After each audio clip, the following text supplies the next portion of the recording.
Let me unmute.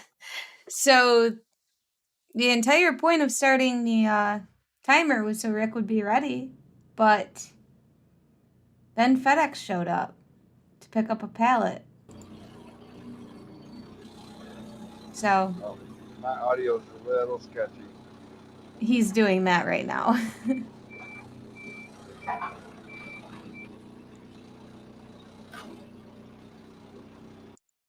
So yeah, we'll go back to him in a second once it seems that he is ready to go. Hashtag bring Brittany. No, so I got a new hat. One of our very generous viewers sent me some Tintwiz hats. But this one, when I'm wearing it on camera, it looks white. So this will just be my stream hat. Yeah. Yeah, so when they come back in, you might be able to see the door. Oh, Alex, They're they gonna want to see close. the door. Brittany's showing Oh off yeah, I again. forgot Rick can hear us. Or hear me at least. But yeah, so Yeah, I that can't. steel bar, the garage door people came out and they were like, "Yeah, we have to order the panel. We're just gonna put this steel bar on it to hold it in place long enough to get it fixed." And they were supposed to call us, I think not last week, but the week before that, and they haven't. So what's I have a up, sun everybody? distributing hat. I just don't have it on today. I'm wearing my Tintwiz today.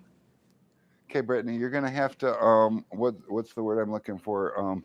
Like an announcer, you're gonna have to keep me posted on what they're saying because I can't read it, and to me it's a little bit weird when you talk to them and I don't know what they They're said. all really excited that you're gonna tint. I'm gonna do this, guys. Oh, I don't even want to. I've been dreading this all day. I've had so much to do. So I guess to start, because I'm just going to do it the way I do it. Over the last 32 years, I've been tinting windows, and I used to be real extreme when it comes to steps taken doing the window tint. And I've really shaved off a lot of redundancies in the tint game. So I guess, if you got questions, I'll answer them along the way.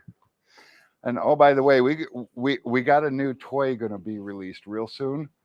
Um, if you guys can help us think of a name to name this thing, it's it's electric battery powered. On a single charge, it'll run about 8 or 40 gallons of water. And we do set it up with the hose setup that we use because we love it so much. And it holds 5 gallons of water. It's rechargeable. It comes with a charger, onboard storage for the charger, and it sprays water. So now I got water on my glasses. We're going to just start cleaning windows. But we need a name for that thing. We haven't branded it yet. I've been using it for about 6 months, and I'm convinced that it's what I want to go with. So burner account says the little pumper. David said the electric squirter. And guys, if there's any tools you want to see him use while we're doing this, The tell worst I can us. say is no. But yeah, Yeah. we're I want to stick around to the end because we are going to do some surprise giveaways that um, no entries necessarily needed. Now, Alex, I don't know if you can zoom in on this, but this is something that everybody gets, or maybe not zoom in, but like here on the window, we get a lot of this, especially in the wintertime in Michigan, because the windows fog up and then they unfog, but they leave moisture behind and it drips down. So, and some people have pets and might have some nose prints or paw prints. These are all normal things. These are things that we're going to run into on a regular basis. So just be forewarned. And as you see, we put out plenty of water with this thing. I love this thing. So Marquise said Super Soaker, and then David said, "Is Super Soaker copyright?" We'll have to look into that. Well, Adam Esco has a question. He says, "Are you going to hashtag bring Brittany?" now look, I can only do one thing at a time. Super Soaker, I think, delivers the wrong message because we're actually only putting out about 0.2 gallons a minute with this thing. So we're not exactly soaking. But what we are doing is we're completely wet in the window. You notice no drips, enough water without too much water. That's something that I love about this option versus a pump sprayer or a poly sprayer or a trigger sprayer especially. And it's also one of the achievements you can get with a fan sprayer versus a cone sprayer. So The thrifty soaker. Thrifty. Does that sound cheap?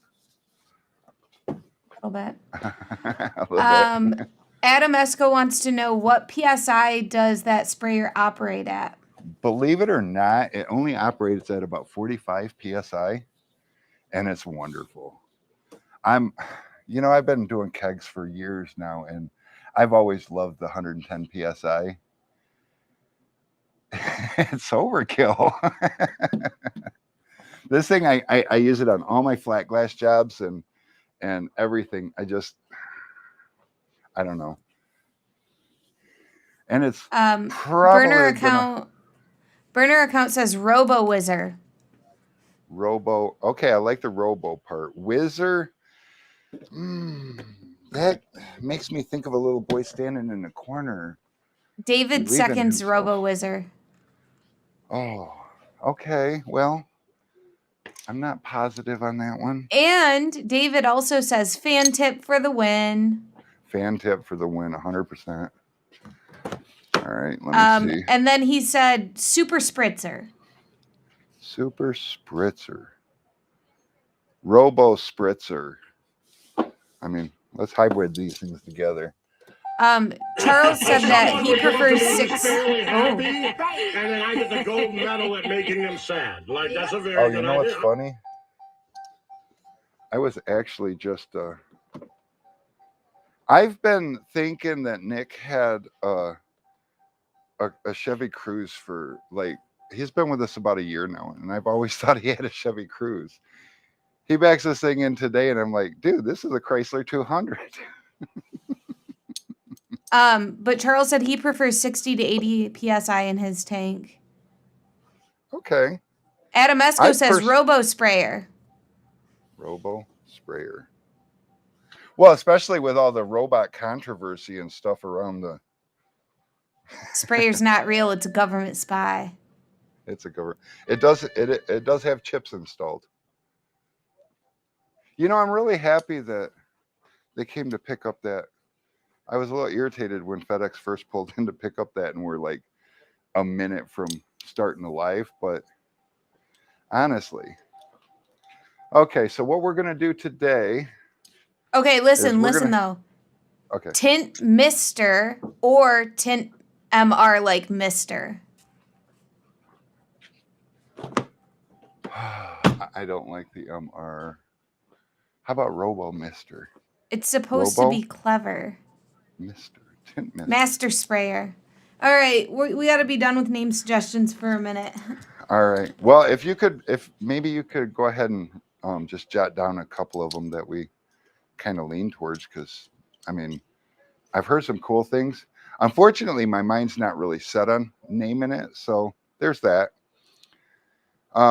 We are going to tint this. I probably don't have time to do the windshield. We have a 2-hour stream here. So me and Nick talked about it. Nick says, oh yeah, I'll stay as long as you want. And that's cool. I come in early and I work all day. And so I probably won't stay and do the windshield. And I'm not trying to have a 3-hour live stream. I am trying to answer some questions along the way, get you guys an idea of some of the tools that you know, the differences between the tools and everything after all this tool talk. I'm absolutely sure 2 hours is plenty of time to do this car. So I just don't know if 2 hours is enough time to do this car and the windshield and answer questions. So we're gonna reserve the windshield till so Tim said what we got. Tim said, good thing you got those front doors. 2-stage those with the high panel. I would have trouble. It's not too high, but higher than most. Yeah, so these are a little bit taller.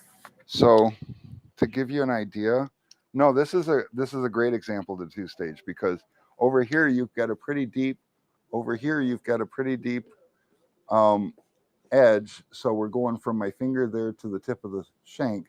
So we're going to tuck it in that far. And up here, it's not so bad. It's about maybe a half an inch. But the added fun is going to be right here where the panel's about that high up the glass that I still have to tip it in here, tuck it in here. And I have to do it without getting trash and all that stuff because I know that's a big problem. So I'm going to try to explain how I do that. You know, I've been a two-stager most of my life.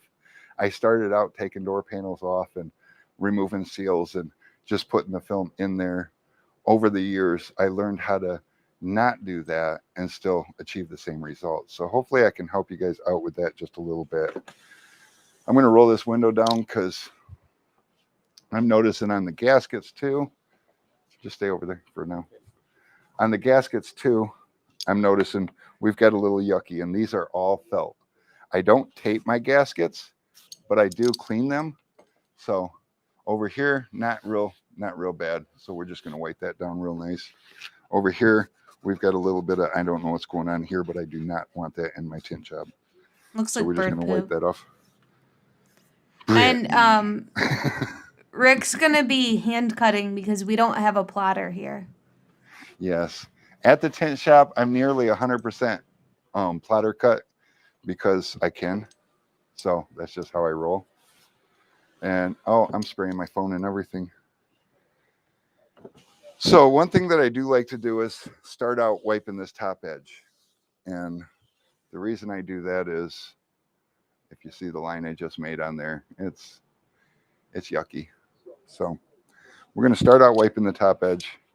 And I don't know what I'm doing other than spraying Alex because I'm used to having a plotter. So by the time I get to the car and clean anything, when I have a plotter, I don't clean the outside of the car because I don't care. But I'm going to start out with my films. And I double cut. So here's a little secret to how I double cut. I like to use 20-inch rolls, but for cost effectiveness, I'm going to use the sample roll that I already have that I've been taking film out of. And I just need to figure out where I put my knife. David said, I clay the top edges the older it gets. Yeah, there's definitely nothing wrong with that. So as you guys can see, I personally don't clay.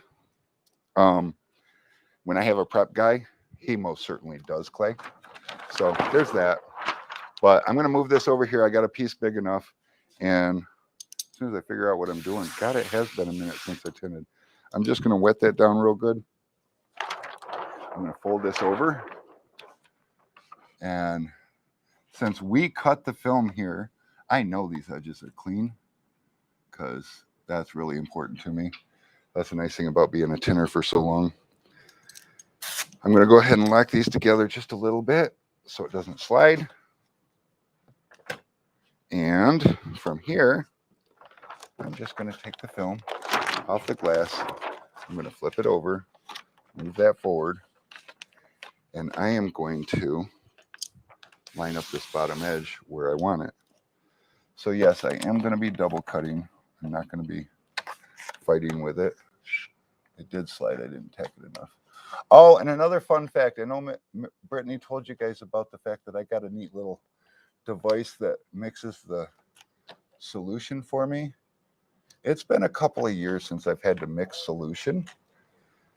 And, well, because I typically only do flat glass, my solution was not right for this job. So I had to hand mix solution. It's been a minute since I've had to do that. So there's that. I'm going to go ahead and split this because it's going to make it a little easier to work with. So there's that. I'm also going to take, and just take this excess off here because I no longer need that.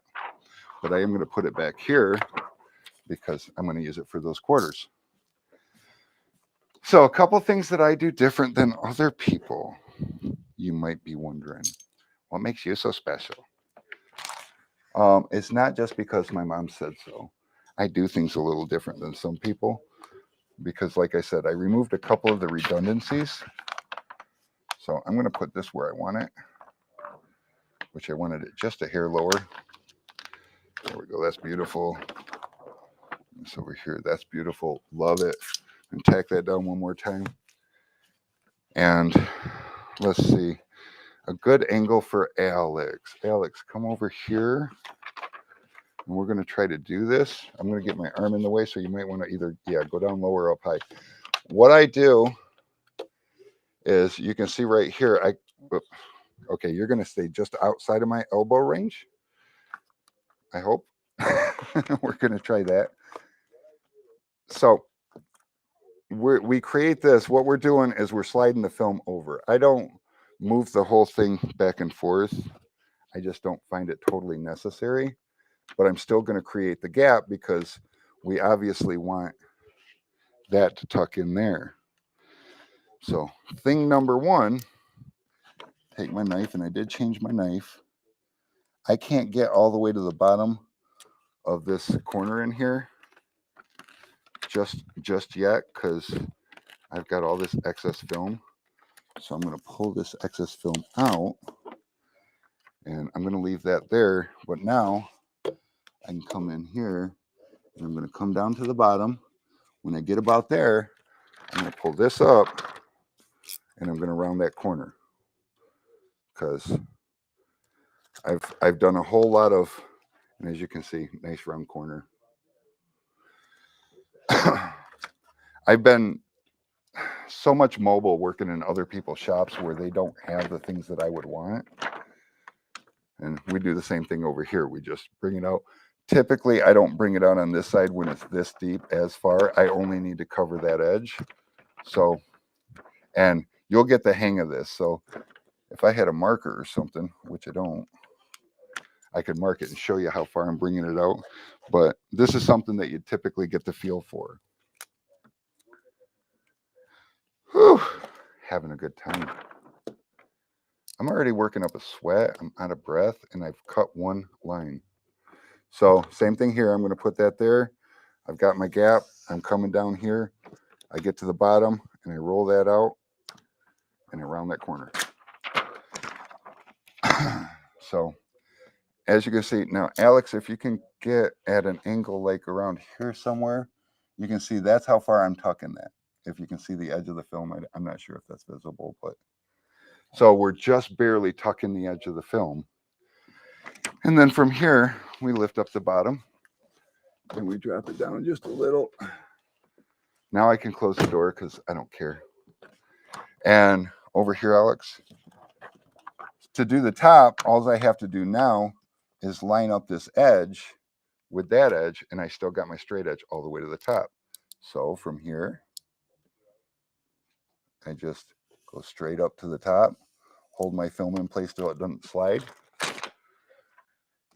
And there, we got a nice overlap Rick, there. Yes.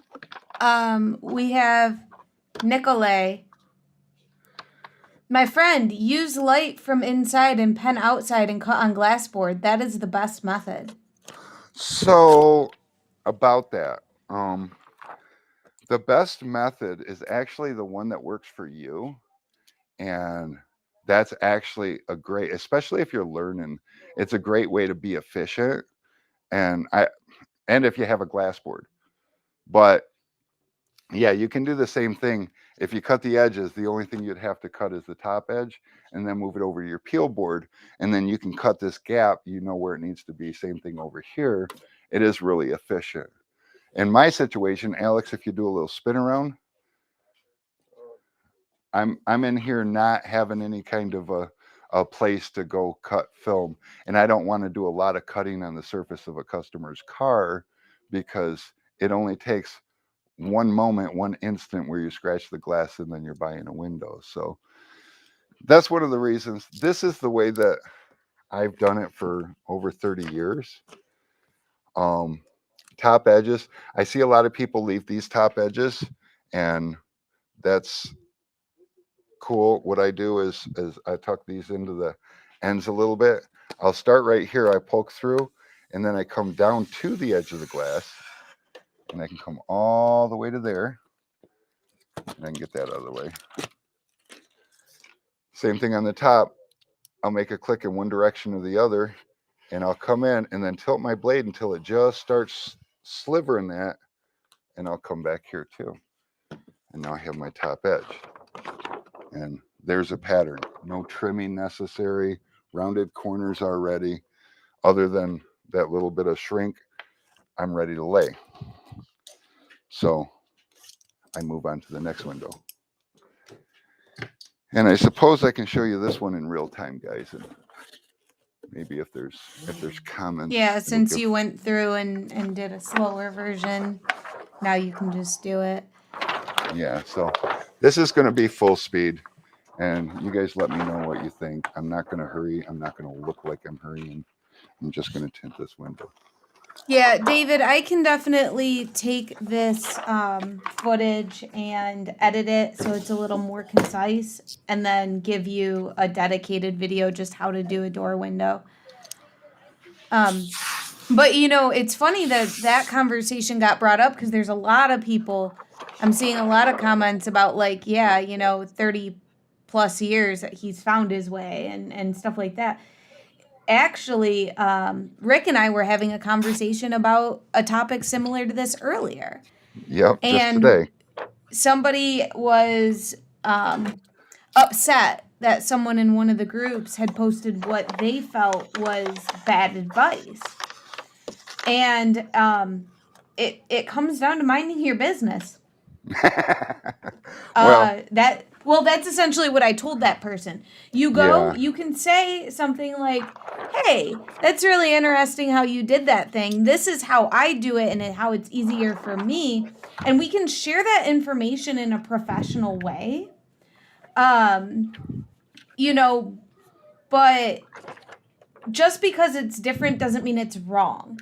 If you've had an experience with how somebody's doing something that led to something bad, definitely speak up and tell them that because they might not have considered that it could go wrong that way. But if you haven't, you can only speculate, and there really is no grounds for you to say one way or the other that your way is better if you've never tried their way. Yeah, that's one thing I had to learn when the whole Facebook group thing started up, and I see all this crazy stuff, and I'm like, you're doing it wrong, bro. And somebody asked me, do you have any experience doing it the way that they're doing it? And if I'm being perfectly honest, in a lot of cases, no, I don't. And it isn't a way that works for me, but that's because I haven't learned it and practiced it and all that stuff. It's just something that I don't do. That doesn't make it wrong. I mean, there's plenty of people making career livings tinting the way that they're tinting, and their customers are absolutely tickled. So they're probably not wrong. I mean, they might be wrong, but they're probably not wrong. If it's working for them, they're cashing a paycheck every week. They're relatively efficient. Keep in mind, in the industry, a complete car like this, 2 hours is the industry average. So if you're doing it in an hour, congratulations. If you're doing it in 3 hours, still okay. You can make decent money at 3 hours a car, but you've got room for improvement. But if you're doing it in 2 hours, don't let anybody try to rush you. When we schedule cars over at the tint shop, we schedule them based on a 2 hour per car. I mean, don't get me wrong, we squeeze in drop offs because it doesn't take us 2 hours a car. But on the same note, that's how we schedule them because that's a standard and it gives you plenty of time if something goes wrong or something. Do we got the window locks on? Oh, there's Or dog did the hair in ignition this turn car. off? No, ignition's still Yeah, on. he has a dog. He has two dogs. He's got a pooch. Interesting. Your pooch wanted to hang out and watch the show. I don't know where the rest of them is, but I found a lot of them. So, and this is a good car. Alex, can you illustrate some of the hair down here along there and up in the rear deck? Because this is something I see. You're calling him out like that? Well, I'm not trying to call him out. So this is something we see a lot in the industry, because if you have a dog, you need to love your dog. And your dog is not going to take its hair with it when you get out of the car. They just aren't. So this is a normal thing that we're going to run into. This is something that we want to get used to. So I'm going to show you guys how we just ignore the fact that it's there. It's not an issue. The tint should never touch that. This isn't as bad as some of them I've seen, but I've definitely seen better. Boy, I'm glad I can still do this. Calling him out. No, Nick, just so you know, I'm not calling you out. It probably did sound that way, but no. I'm just illustrating. What you got going on here is pretty damn normal.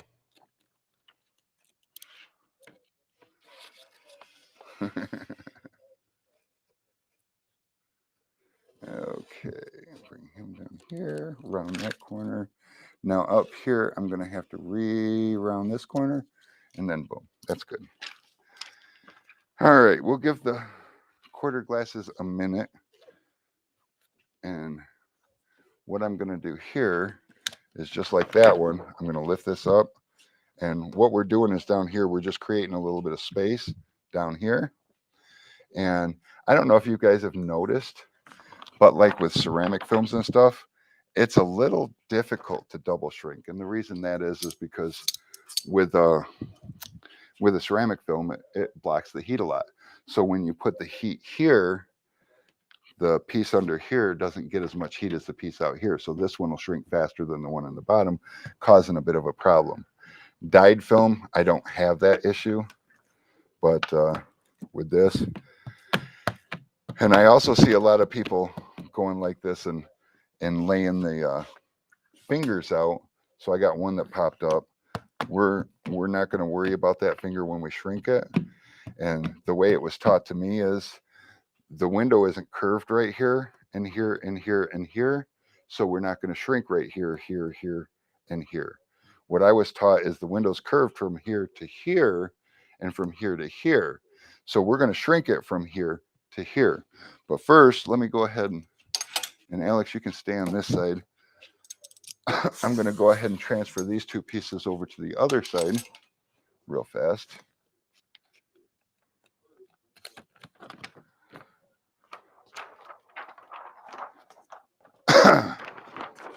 Good times.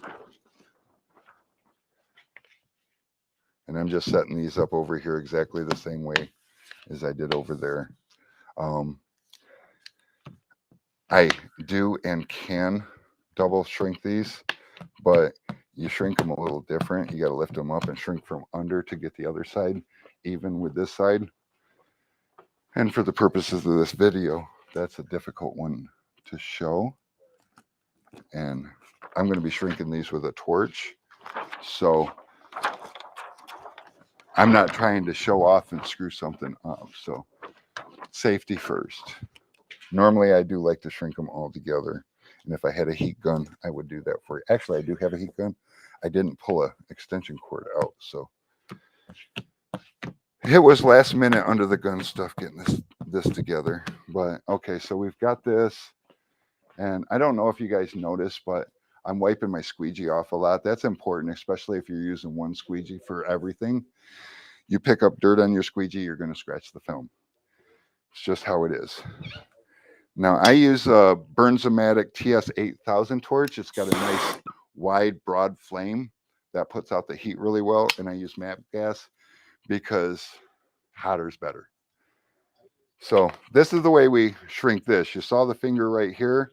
What we're going to do is we're going to shrink it from one side to the other, and we're just going to wait for it to react. Then we're going to lay it down, and we're going to finish shrinking that bottom edge.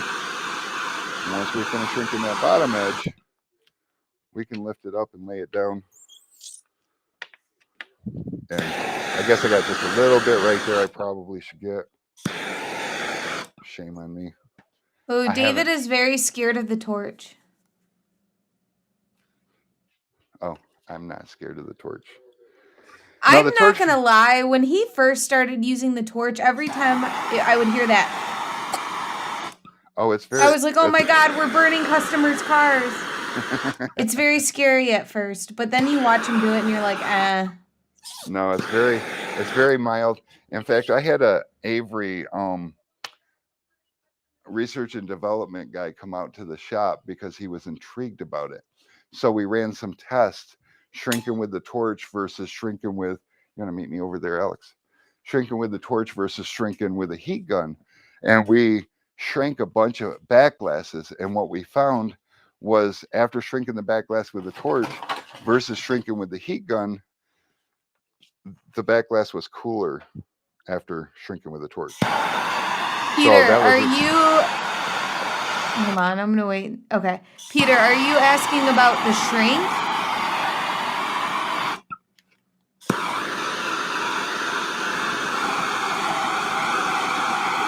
Okay. So Peter says, how can you tell when enough is enough before you burn the liner or film? Well, I know on camera it doesn't show how far because the camera likes to illuminate the flame where I can't see the flame. So to you, it looks like the flame's a lot closer than it is. But when you're doing this, you're holding the heat away from, just like a heat gun. You learn how close or how far to get with the heat gun based on how the film reacts. You know, you don't start out with the heat gun way up here. Same thing with the torch. But as Unless you you do use it a more and Wagner. more, unless you stop it, when you're shrinking with any heat device, you start out further and you grow comfortable with your positioning. Now, I haven't tinted anything since, I think, was it June? You mean Maybe cars? July. Cars wise, yeah. I haven't tinted any cars since whenever Charles went on his honeymoon. So, Yes, that was July. okay. And so as far as my Oh distance shoot! and- Of not last year, the year before. Or wait, 2019. what, not when he got married. They went on their honeymoon the following Oh, year. I forgot. Yeah, that So I believe it was July. Okay, and was that July of 2020 then? No, that was this summer. Okay, Because I thought remember, so. Mom got us those gift certificates for that bed and breakfast, and then Charles and Rachel weren't able to use theirs, and then Adam and I ran out of time to use ours, and Mom was big mad about it and yelled at her. Okay, so when I started, you saw me rub the dryer sheet on here, and yes, I do still use dryer sheets. They're just convenient to get. So, Rick, burner account said, I use the same tip, but blue tank, and it just burns like immediately for me. Probably a little too close, but yeah, I seal edges with the torch, but haven't gotten the shrink yet. So the blue tank's going to give you a slightly weaker flame, slightly less heat, requiring you to get a little closer. And if the fire touches the film, remember, it's blue fire, and this is plastic. So it stands to reason the closer you get, the more apt you are of burning it.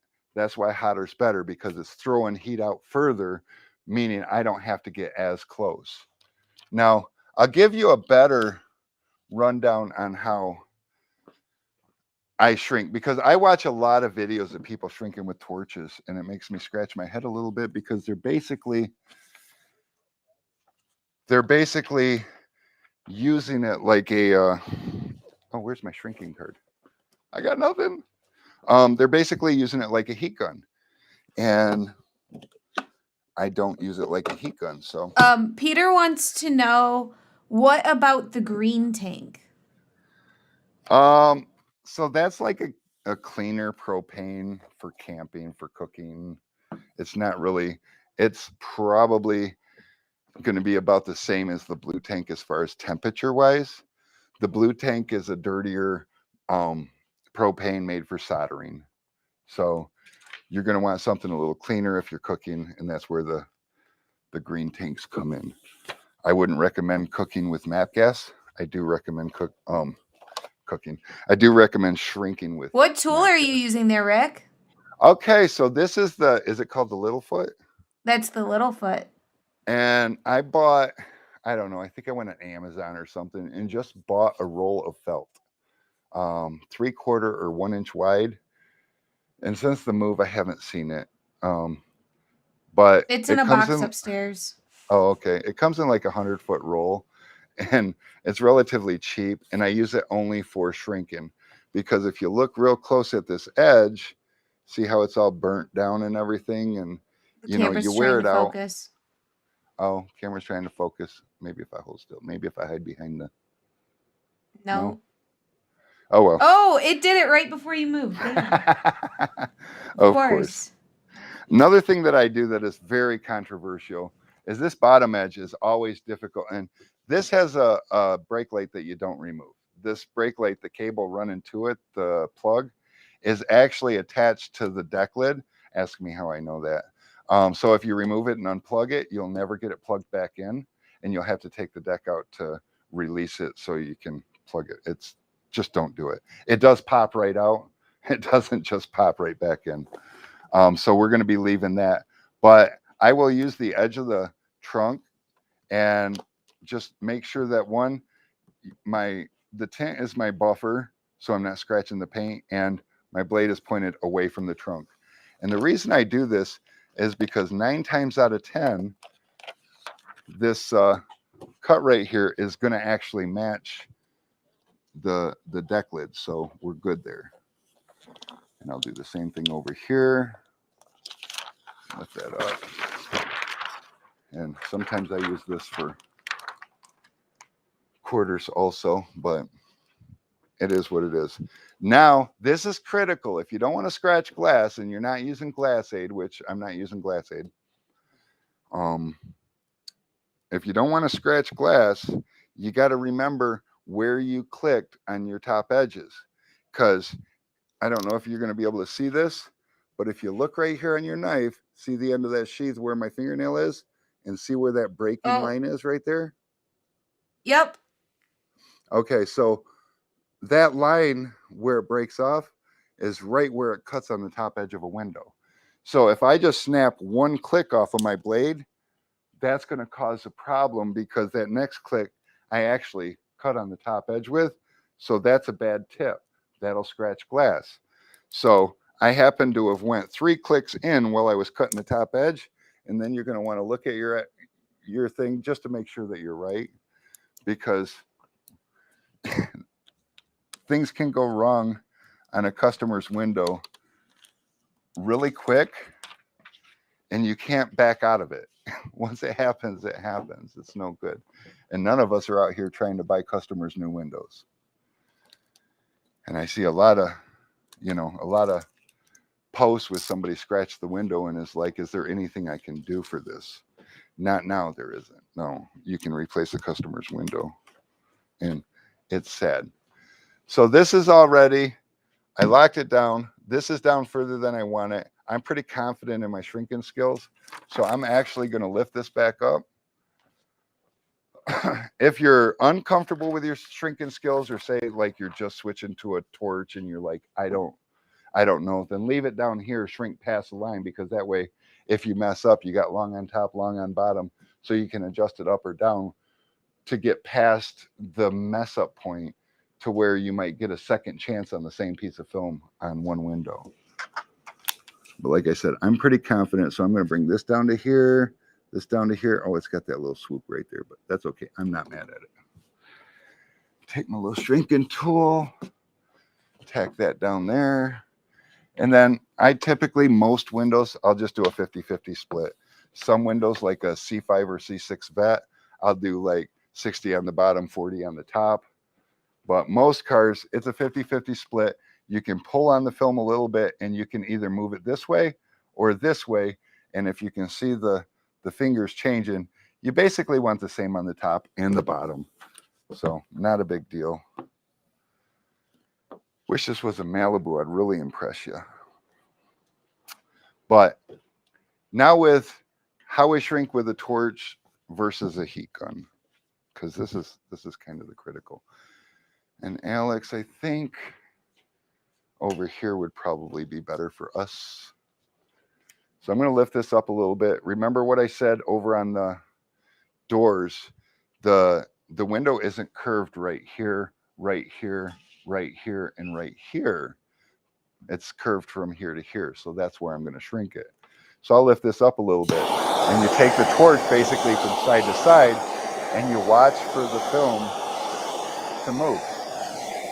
And I'm not getting super aggressive with it right now because, like I said, I haven't filmed it in a while, so I don't have my rhythm. But we're going to just kind of go back and forth. And here I'm holding it off because this was trying to come together a little bit, and I didn't want it to come together. And you notice I'm not using my shrink tool right now either. I'm just going side to side, and I'm letting the film come down on its own. And this is trying to come together again, so I'll pull it a little bit. And this right here, what I'm doing is called pull shrinking. Now you notice how close the flame is getting to my hand, and I'm not burning my hand, to give you an idea how much of the heat I'm using.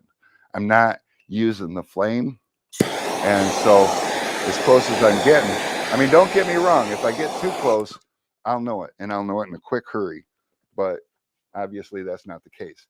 Now what we do with this card typically is we bring this down, and what we're doing is just setting the spot we've already shrunk. And a lot of windows, I don't even really do this, but like right here, I got a little something funky going on. So I want to make sure I lock everything around it, because the last thing you want to do is over shrink an area, and that's kind of easy to do with a torch. So now I got this little bubble pocket right here. We'll just hit that a little bit. And that'll basically lay down, and now we can push this down with the rest of it. So that is basically the gist of, oh, and don't do that. So Shady J said, "Thank you for this, Rick. Needed some pointers." Well, and he said hello. What's all right. I got lucky there. It may have looked like I creased it. I didn't actually crease it. When you get it hot and you move it while it's hot like that, it's easy to bunch up the liner on the film. So that's kind of what happened, but I didn't care. So now we're just gonna come across here. It's the liner. I'm gonna throw it in the garbage anyway.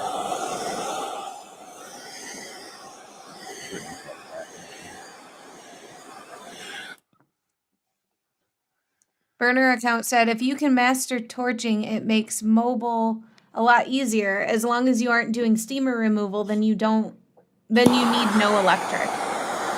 True story. I mean, I can do a C6 vet with a torch, and I can do a Model 3 with a torch. So I'm not sure if I've got it mastered.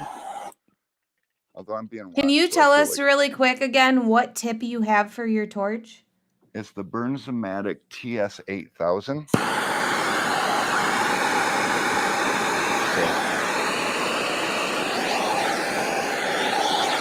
I'm going so. This is like, I feel like a novice, like I haven't done this in forever. So apparently it is something that you have to stay in a rhythm with. Let's see if I can do a little better this time. Okay, now I'm throwing the heat off the glass, so I don't know if you can see that, but that helps too. The air movement is going to help move the film around, so that's like a bonus. And you see how it's getting a little bit smoother. But I do, whenever I can, I like to go side to side rather than in quarters, because I get a more even shrink that way. And same thing as before, we're going to just set this up to where I shrank it. And up here, I'm just going to go ahead and finish this off. A little bit here, a little bit here. The angle of your heat too. So the more up I am this way, the slower it's going to go. The more downward I go like this, the more aggressive and faster it's going to go. So that's important. And let's see, where we at? A lot of people say don't do an H pattern, just do a line across. And I agree with them. You can get more shrink easier that way. What that does, though, is it opens up the opportunity to accidentally shrink on the side a little bit and cause everything to go south on you fast.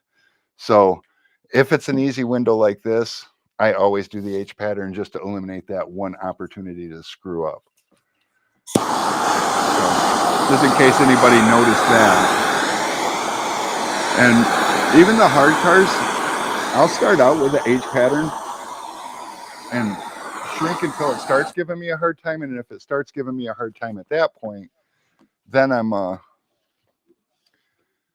going to lift the corners and let them float, and then I can just handle it that way versus starting out that way because, well, let's face it, I get one little twitch with the torch, and I'm going to go ahead and just mess up a whole piece of film. And any of you guys that have actually tried the torch, you know what I'm talking about. You know what time it is.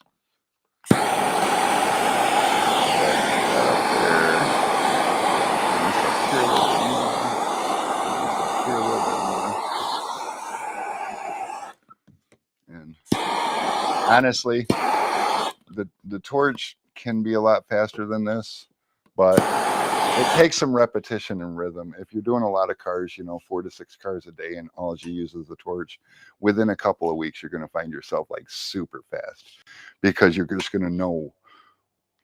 You're just going to know. But as you Shady see, J wants to know if we will be watching the announcement for the teams for Tinner Battles tonight on Jason's show. you know what? He's on Instagram only though, isn't he? I can find him. I don't know how to work Instagram that well.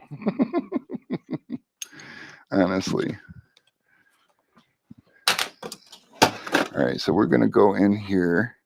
And once upon a time, I used to have these little lights in here. I had a couple of them, but I don't seem to have any. Alex, you know where I got any lights? Work lights, the LED ones? Oh, hey, Nick, grab that light to the right of the orange thing. Yeah. Let's hope it's Hopefully got it's juice in charged. it. Didn't Yeah, plan so this part. anyone looking for it, you're going to want to go on Instagram at TintDude3 at 8 CST. So 8 Central, that'd be 7 o'clock Eastern. And I'm going to go ahead because I already cut on this window once. No, Central Time, it would be 9 Eastern. Central, Mountain, Pacific. Eastern, Central, Mountain, Pacific, isn't it? I don't know. Don't ask me these either. things. Oh, and Tim said they're doing both Facebook and Instagram. Okay. 9 p.m. for us. Yeah, so I was right. It's 9 p.m. Eastern. Well, what the hell? Either that or both Tim and I are wrong. And David's wrong too. Maybe we could ask Google. Oh, real quick, I don't know if Nick mentioned it, but that I don't know how to tell him to do the return label for that. Oh, I meant to tell him that. Tell him that they are sitting in the draft of the email inbox, and all he has to do is print them. Nick, in the draft of the email inbox, go to drafts, and those return labels are in there. You can just print them. Yeah, I can't print them from my computer. I found out. That is correct. I was hoping it would work. It did not. Because I was hoping I could just cut them or print them straight from ShipStation, but ShipStation said no. ShipStation's like, that's not how this works. Only when you're sending out, not receiving. Right. I'm having a good time here. I'm moving. Oops, I can't see it no more. See, so this part sucks. And believe it or not, I have one of those. I actually Tint have one of the first tint lights, and this is the situation where I enjoy using it. But I also found that you can lift it up and see where your line is, and you can do that well there. And then from here, because this right here actually swoops up a little bit and then comes this way and then feathers right back into there. So with a little luck, I've got no dots showing and I'm right to the bottom of the dots. So I'm happy with that. This one guy I used to work with, he's passed away. He used to call that the eye of the Jew. You lift it up and you just remember where it is and you cut the line. And I've practiced that for a lot of years. He's way better at it than I ever was, or he was way better at it. Like I said, he's not with us anymore. But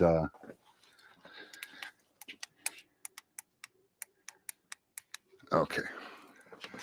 So yeah, he would basically just lift this up and he'd be like, you can see your line of your tent right here. So you just remember where it needs to go. And then from here, you'll just start in and you'll go where it went. And then you'll just come up here all the way around and boom, voila.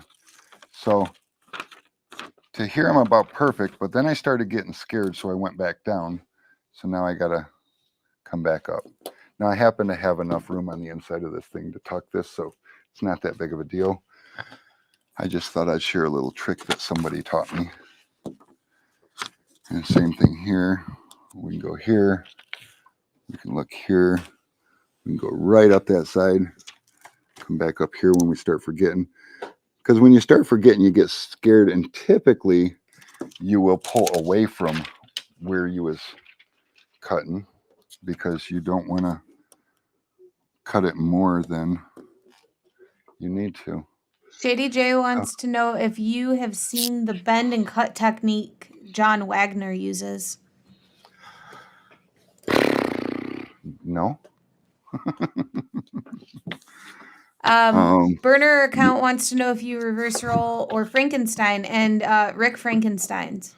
Yeah, this is going in Frankie. I do reverse roll windshields now because I'm old and fat and my midsection does not work the way it used to. So that's its own challenge. And I actually did overcut this just a little bit. So it's just a sliver. We're going to cross our fingers and hope I got enough on the other side. I usually do cut them a little big, so we'll see. And that's that. Quarters, I'll give them in. Burner account said, even with the dog hair, huh? Brave man. Yeah. Oh no, there's nothing brave about it. When any of this stuff, when you practice it enough, I'm going to plug this in for a minute because it seems kind of dim. And which one do I need? Micro. I need micro. That's the micro. We over here sitting on a, well, it's not totally dead. So Alex, your arm getting tired? No. Okay. But yeah, so even with the dog hair, now this car has got tired of waiting for me, so it shut itself off. But Chryslers are respectable. They give you enough time, but they still shut themselves off. So as far as this goes, I'm gonna, and this towel right here, I'm basically trashing this towel. This is my wipe everything off, just to give me a clean work area towel. And I've already cleaned inside of the gaskets on this window. Maybe not so much on the rest of the windows, but this window was extremely dirty. So now, this is my arsenal. I love the pink. I love the Ultra Easy Reach and the Blue Frog. I don't know, something about that material though. But so I like, I don't know. I'll decide which one of those I'm going to use. But typically, I'm just going to throw these in there. I'm going to throw this in there. I'm going to throw this in there. This pouch is just going to get on my nerves, but we'll just take it off. And no, Shady J, Rick doesn't bottom load. No. Usually he 2 stages, like pretty much everything. And David, he really liked how you stroked the Blue Frog. I love the Blue Frog. Speaking of stroke, I think Charles stole my stroke doctor because it's not in my toolbox. Oh, that's one of those TikTok songs. Shady J said, ew, these suck for 2 stage. What? They do. They Watch, they Rick's are. gonna show you. They're a little bit less than when it comes to 2 staging. Okay, so what you see me doing right now is 2 things. I'm cleaning the window. I'm feeling the window. If you got girly hands like me with no calluses, you're fortunate in this because you can feel the window The other thing too is I left this window down and the film up, but we're going to change that right now. No, Shady J. He's not going to torch or tape the felt. No, that felt's fine just the way it is. I'm happy with it. What? Tim thinks that you need some squeaky Yeah. monkey. No, I don't. The water is sheeting on the window real nice. Alex, if you can look at this window for a minute, over here. I don't have any beading whatsoever on this window. I got no reason to put anything on it it'll just add to the things I already got going on. So if you spray the window and it beads like a freshly washed car, there's that. Oh, I found dog hair. So you can feel dog hair. You can feel all kinds of things. Alec mentioned the dinner plate. So let's face it, guys, when we wash dishes, we don't get a razor blade out and scrape the plate and then scrub it and then put this on it and torch it and all that stuff so that we can eat dinner tomorrow. We typically dip it in the soapy water, rub our hands on it, and if we can't feel anything on the plate, we assume it's clean and we rinse it, right? I hope so. Otherwise, I use a sponge. Whatever. You can't feel anything on your plate with a sponge. There's still dirt on here, though. So that very well likely might be the fact that I had this up in the dirty area, which did I okay, we're good. Did I clean this bottom? See, that's the other part. Talking and instructing, I'm not sure if I did. But see, I feel a whole edge. When I first started, okay, we'll go that far. When I first started in this area, there was some stuff stuck to the window. But as I kept wiping, the stuff came off. Now, somewhere on this car, you may or may not see me stop and go like this, or you might see me pull out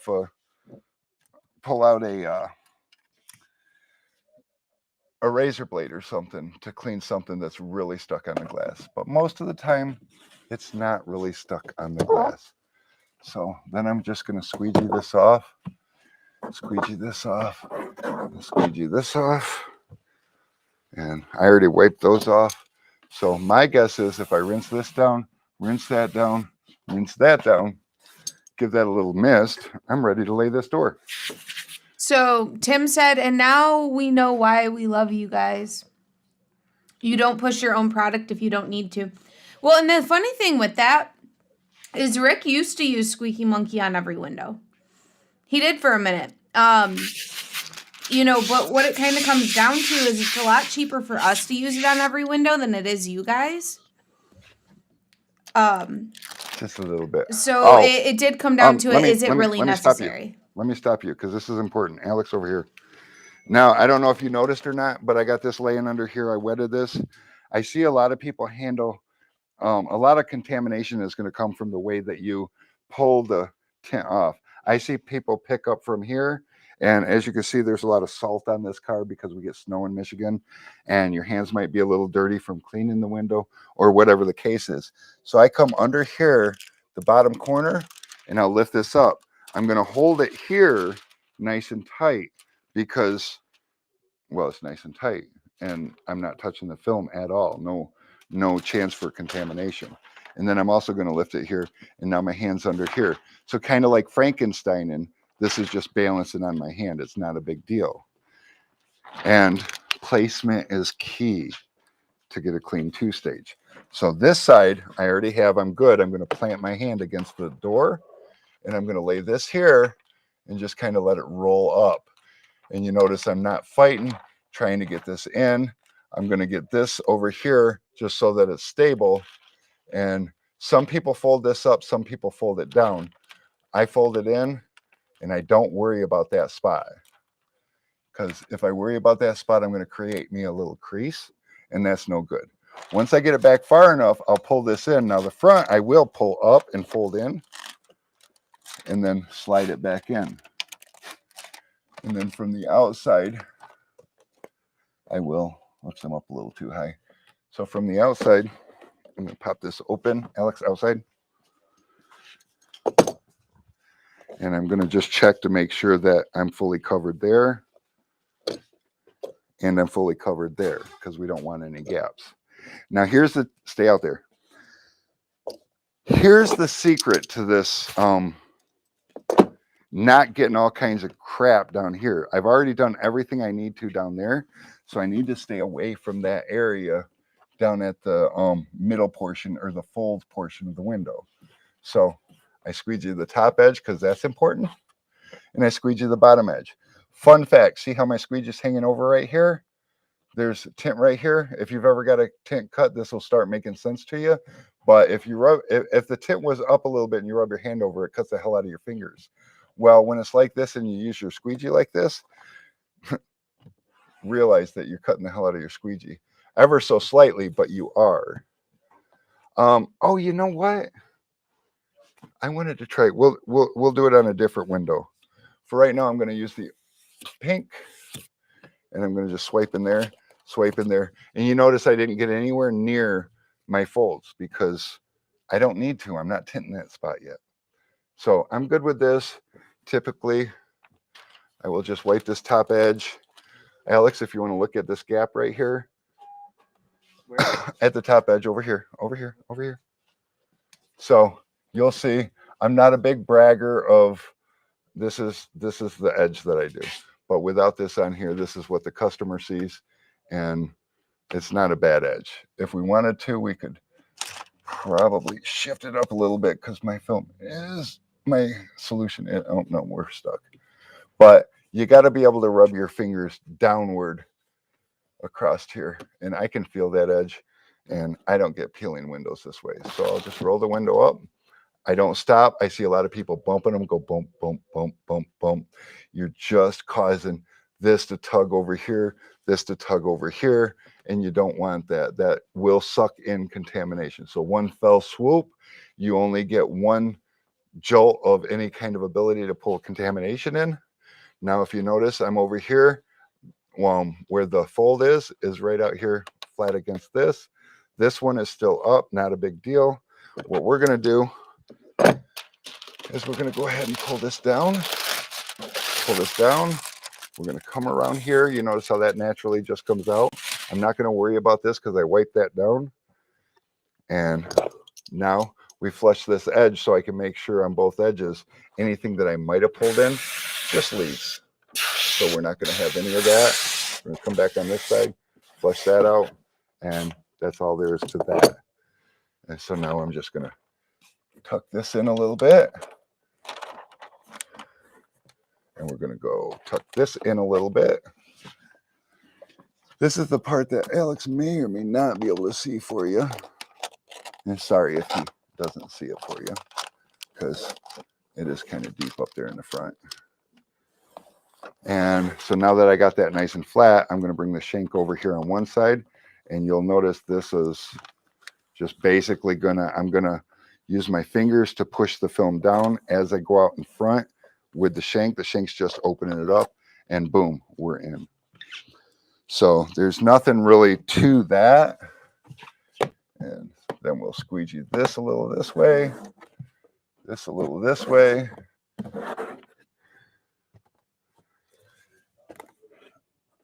We're going to come down here just a little bit. Have Alex go to the outside of the window. Go to the outside window. Then we're going to come out here. We're going to get this edge nice and clean. I will go ahead and... Oh, we'll get that front too. Let me wet this window so I can squeegee it. I thought it'd be wetter than it is.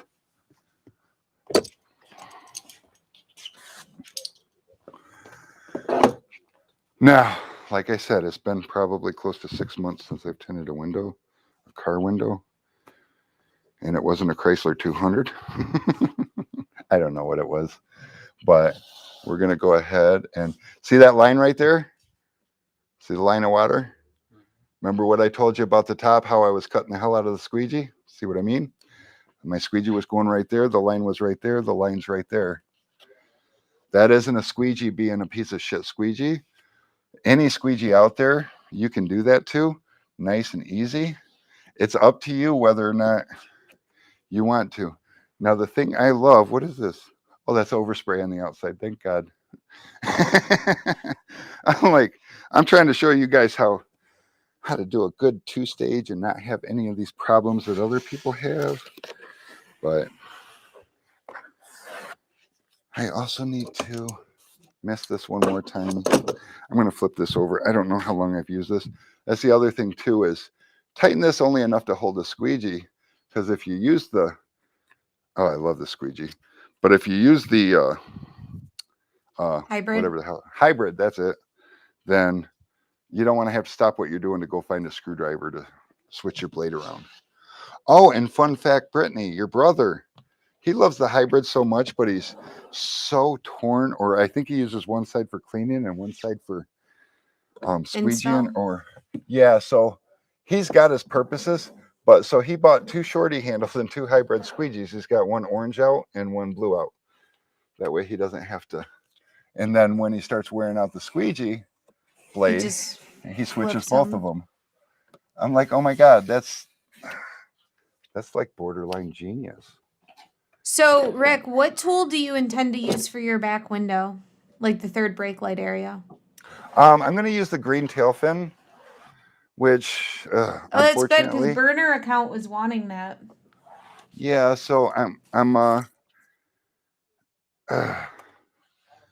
I have one. We don't have any. So there's that. Another thing that you guys might notice when you tint a customer's car is that things you won't notice on the window before you tint it, after you tint it, like this overspray here. Now, this car was in an accident earlier this year. Yeah, it was earlier this year. So the whole side of the car got painted, and it is quite obvious to me that they used primer. Why they used it up here, I'm not sure, but typically I do like to take care of stuff like that for a customer, because otherwise they're going to be like, what'd you do here? And then you're going to have to tell them, I didn't do anything. And they're going to think it was you because it wasn't there when they brought it in. And the truth is, you didn't see it when they brought it in either. David would like you to use a pink turbo and the black one. Okay. David, my go-to is the yellow one. The pink one is the ultra soft. It's really good for cleaning. And the black one, is that softer than the yellow? No, the pink is the softest. Yeah, the black is softer than the yellow. Yeah, so I like the yellow for the firmness of it, but okay. Well, first things first, I don't use turbos on doors, but I do use turbos on quarters. And I do have to tint these quarters. He wants you to tint the whole car with a pink turbo. No, that's not going to happen. That's not how that works. I want you to rebuild the whole motor with a crescent wrench. I mean, come on. Stop it.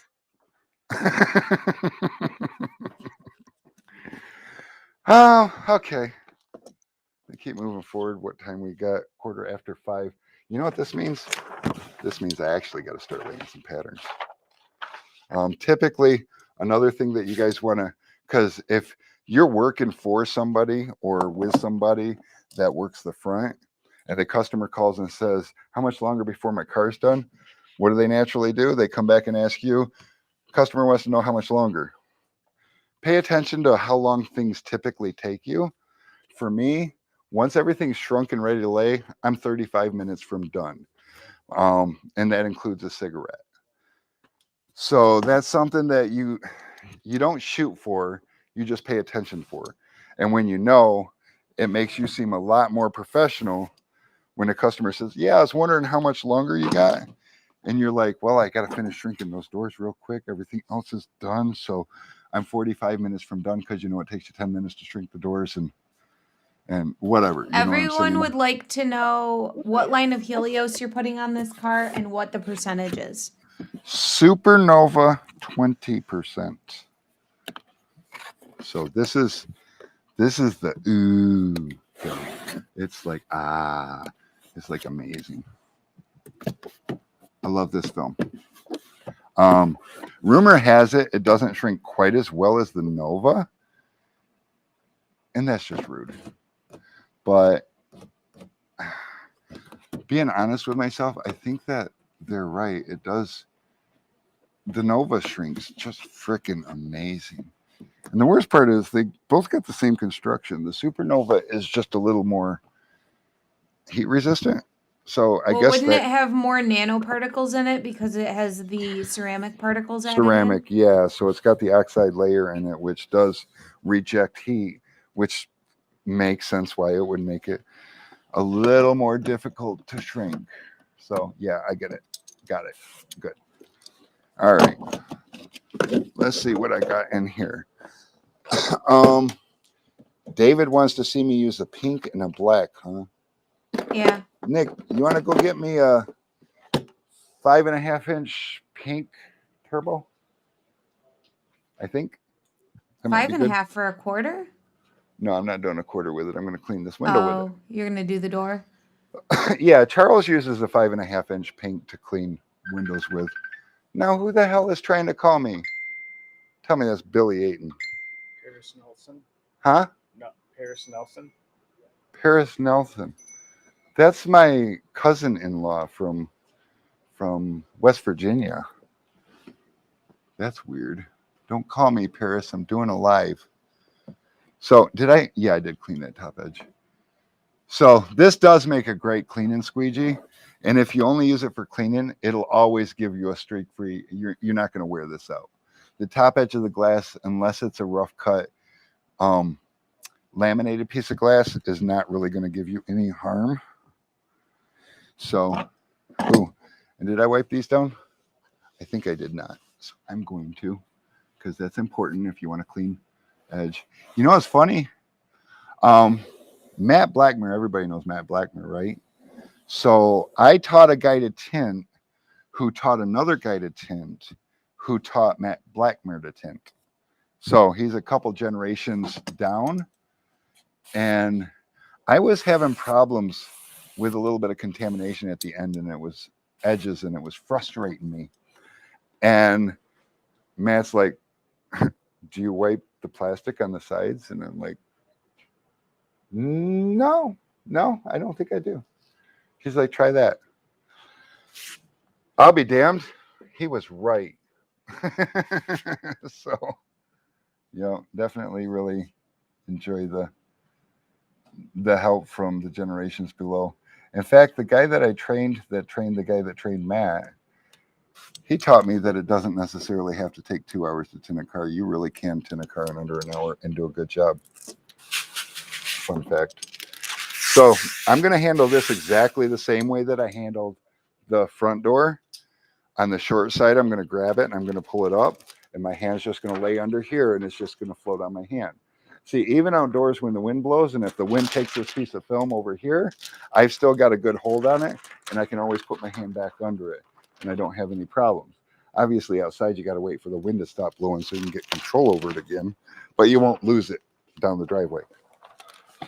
And then we're going to do the same thing here. We're going to bring this up, bring this to where it comes.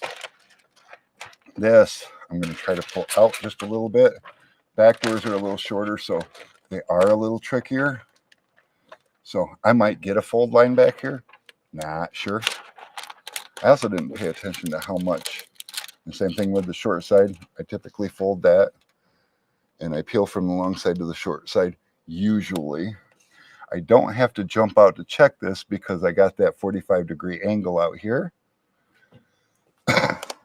So if I line up that edge real nice, then I know that it's covered here and here.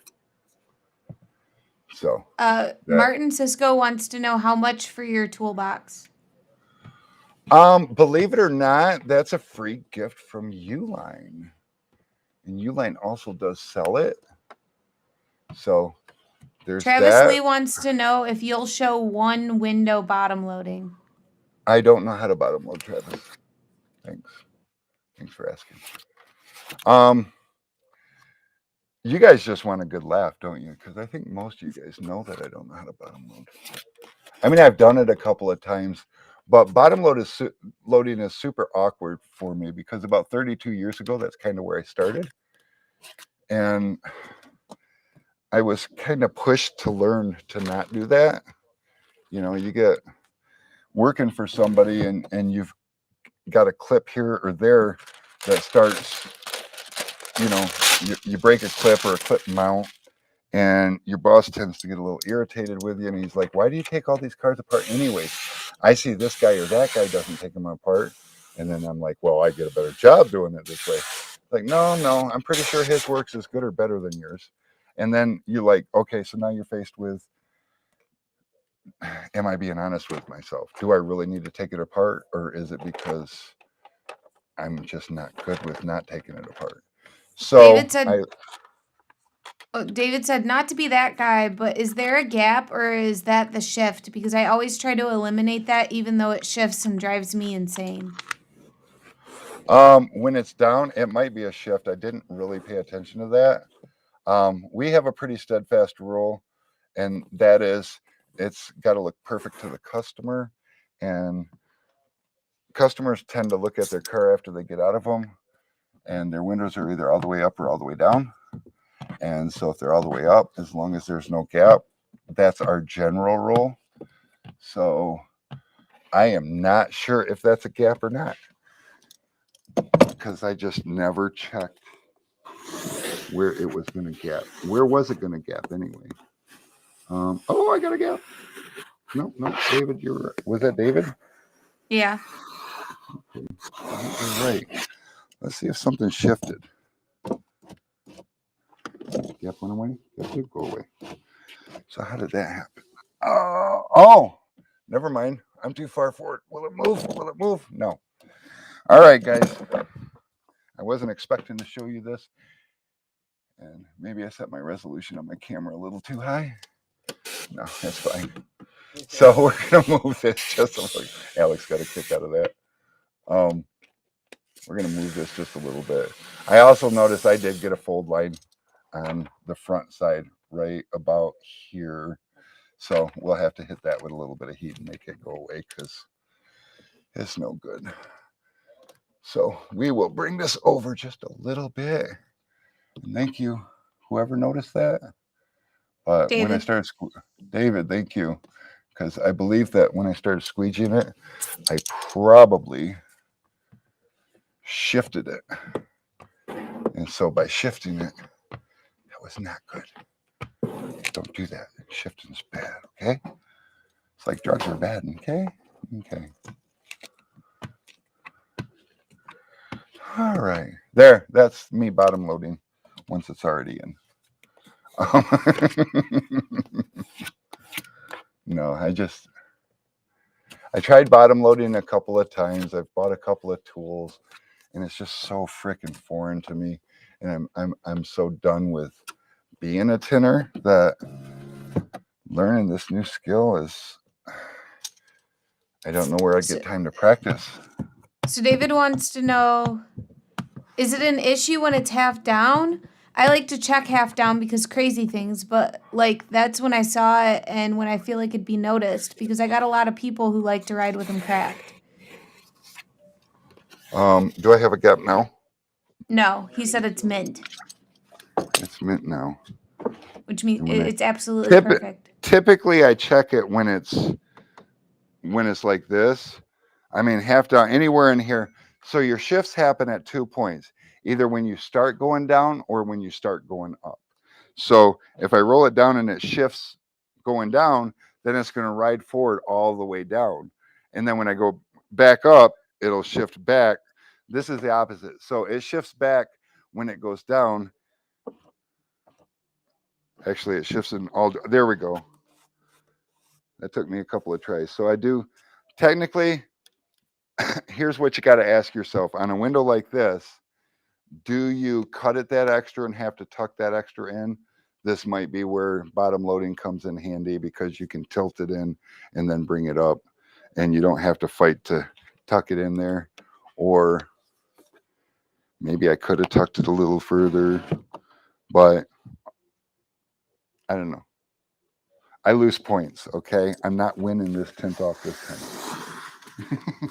Yeah, well, and that's the thing with Rick, and it's actually an area where him and my brother argue a little bit because Butthead's my hard. brother feels like if he can see it, the customer's absolutely going to notice it. And so it has to be perfect. And it's to the point where he will touch up a window until he ruins film and has And to then he has retint to it. redo it. Where Rick is like, no, the customer's not looking at it that hard. I'm going to It's make not it acceptable by their standards, not by my own necessarily, and we're going to ship it. Yeah, our job is not to do a perfect job. Our job is to convince the customer we did a perfect job. And so when UPS is here. So when you look at a window like this, the customer sees this and it's a pristine thing of beauty. Also remember, the customer's going to look hardest at the car when he picks it up, as far as if he's going to look at individual windows. Whoa. Okay. We are going to. Okay, so there's a few spots where the dog was obviously wants to lay on the driver's side more than the passenger side, and I'm okay with that. Actually, I need this towel. Okay, I'm gonna go ahead and set my tools in the dog hair. Alex, tools, dog hair. That's what I'm doing because I need to wipe these panels off. Tools, dog hair. Just how we roll. So Zach said, love Rick's input on this. I'm a two-stager as well and started advertising. That's our UPS driver, everyone. Brittany, hold on. Our UPS driver's got a statement to make for the camera. We're live. So Zach said, I'm a two-stager as well, and I started advertising a few weeks ago as same-day roll-downs if it goes out of my shop, and a lot of people have commented on that. What's his opinion on me doing that as an advertising tactic? No, that's absolutely perfect. And actually, whether you're bottom loading, two-staging, I don't care how you're tinting the window, you should be able to roll the window down the same day. The tint should be set up enough. The problem with film curling when you roll the windows down is a double-edged sword. Typically, I don't know if you've noticed, but these seals are way down here. And most of the tint across the bottom edge is not actually tucked. But you saw me roll that window down. Not a big deal. Now, we do tape the windows and ask for the customers. That's just what we do. We ask for their participation in waiting because let's face it, it's better if the glue is dry. But if your edges all the way to the corner and up are laid flat against the glass, that piece of felt that's made to glide lightly on the glass is not going to peel it up. And I don't have problems. I have customers all the time at the tint shop. They call, oh my God, I went through a drive-through and I rolled my window down. And we just ask them, did you hear a crinkle? Well, no. Okay, you're fine. Are you sure? Well, you can come by. I'll take a look at it. But if you didn't hear a crinkle, you didn't hear a problem. And so. But no, I think advertising same-day roll downs is a great way to set you apart from the competition. It's just you may or may not, it just depends on if you have a struggle on a corner and it's just crinkled a little bit, it's under the seal, you can't see it, and that second seal grabs it, it might open you up for more peeling. But I am a firm believer that window, oh, I found one of those spots where I gotta use my thumbnail to get off, clean the window. But the window probably sometime down the road will start to peel up past that gasket anyways, if the corner's lifted. So I don't know. I know when I teach somebody to tint, I tell them flat out, oh, yep, dog definitely sits on this side of the car. When I teach somebody to tint, I tell them flat out that window needs to be able to go down when you're done. And some of the arguments I get is, well, how come we tell the customer 3 to 5 days then? Yeah. Because sometimes it's exciting when they call us freaking out because they rolled their window down. I don't know. But yeah, no, I'm with you on that one. If that helps. Oh, Tim uses same-day roll down as an optional upcharge.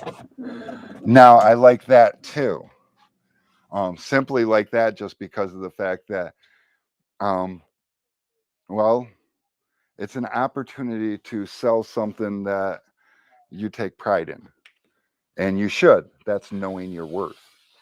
So you can do it as an advertising thing, and that can help draw people where the guy down the street says, no, you can't roll it down the same day. And I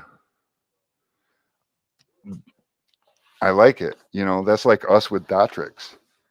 A lot of tinners out there don't like the way dot matrix looks, and they'll use a product like dot tricks or glue or something like that to hide the dots.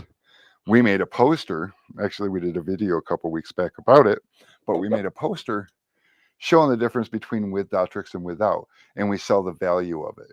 We pay like 120 whatever dollars for a roll of dot tricks that can do like 20 cars, 30 cars, and we charge $50 a car to do them. And so customers then can make their decision, and when you show them visible evidence as to what their car is going to look like, a lot of times they jump on it. They spend the extra $50 for something you wanted to do anyway. So yeah, definitely sell your worth. If you're confident with it, you're comfortable with it, you know, and that boils down to knowing your worth. You know, a lot of people think that because they're not busy, that the guy down the street is busy and they have to give something away to get people in their door, not realizing that the guy down the street probably isn't busy either. So that's its own challenge. Oh yeah, and if we're talking about time-saving techniques, you'll also notice that over on the other side, I talked about the little fold lines that I had, but I didn't do anything about it. Did you notice that? So I didn't do anything about it because, oh, Alex, reach in there and push the button, turn the car back on.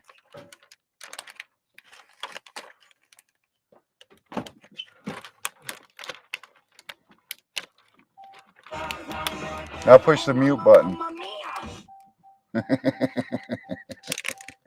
That's the thing about Chrysler. You don't shut the radio off, you just mute them. And so next time you turn the car back on, it's jamming in your face again. And I don't know. There's probably a way around that, but I don't own a Kia, so. But yeah, did I answer the question? Did I do okay? I don't remember. I feel like I'm all by myself.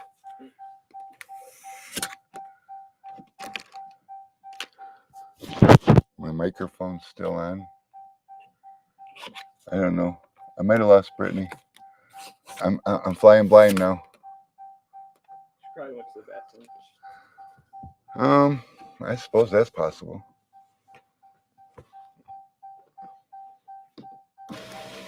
Bring that back up. Oh yeah. Do we got any gaps? Alex, gap? Yes. Oh, there is a Brittany.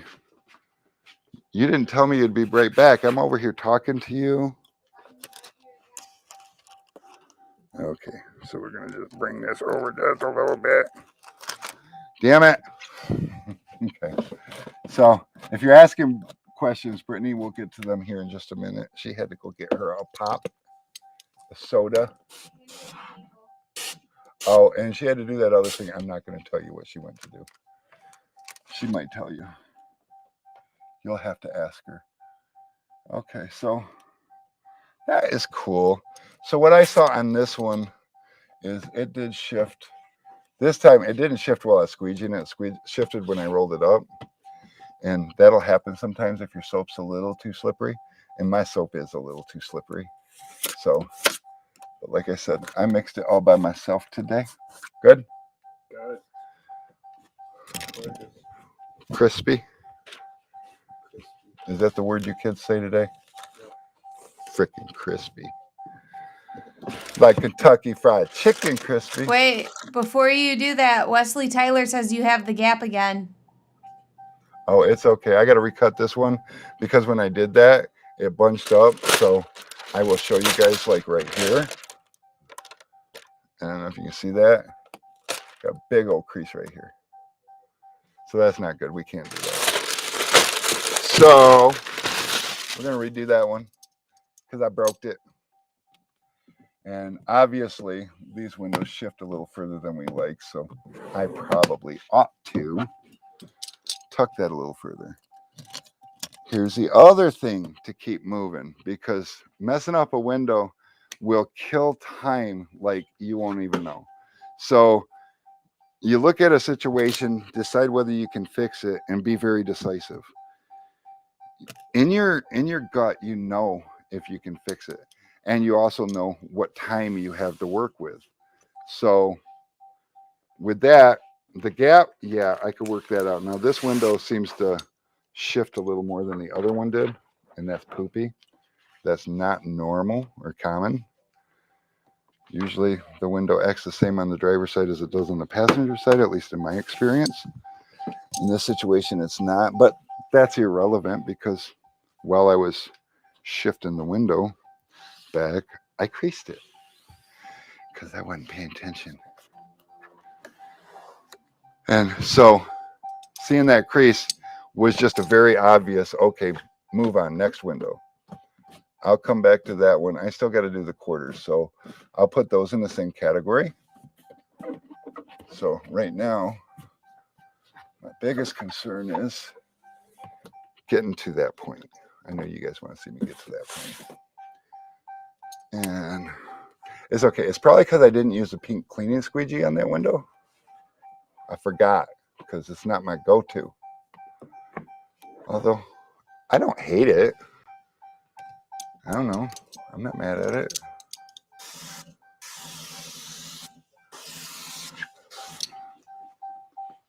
So over here, same thing. I like to miss the window because if there's any static, it just tends to knock that down so I don't draw things to the car. So if you've noticed that on the other doors as I'm going to lay them, and oh my God, my nails are freaking long. I gotta fix this. So I'm trying Just to peel bite them that. off. No, I used to do that. I'm gonna bring this down just a little bit more so I can get a little better Yeah, so swing you're at a it. pro at it. Yeah. No, I stopped biting my nails about 12 years ago. Oh, I don't have my knife. I guess I won't use my knife. I'll use my nail. I use my nail on all the rest of them. I'm probably getting all kinds of suggestions here. I don't know why I'm having this problem No. here. That's good. Use your teeth. Yeah. So I was taught to peel film with my teeth. Problem is my teeth are so crooked and they don't line up in the front. I don't have anywhere I can bite. I forgot. Together. Yeah, so it's not an option for me. So I had to learn how to separate the film with my fingernails. So my whole life I've always had to keep at least one nail long enough where I could get a hold of the film. Now this side, just like the other side, except for left-handed, we pull it up, get under it. Now this side, I can just lay right here on my arm. Alex is trying to chase me. You just stay out there, Alex. If they want a different angle, they'll tell you. Or they won't. I don't know.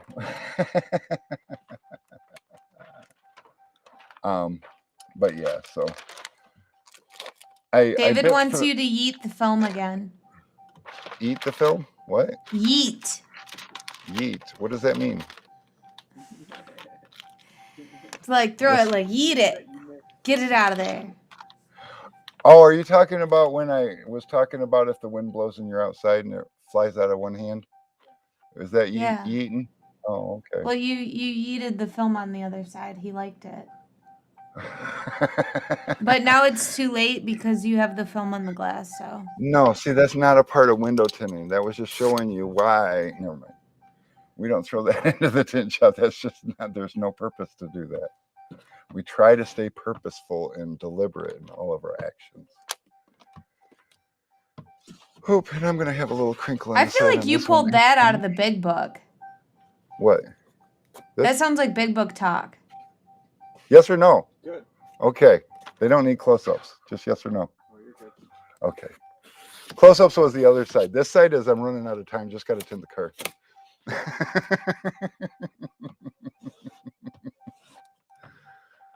We got a couple more things we got to get to anyways. So we're using a pink turbo and liking it.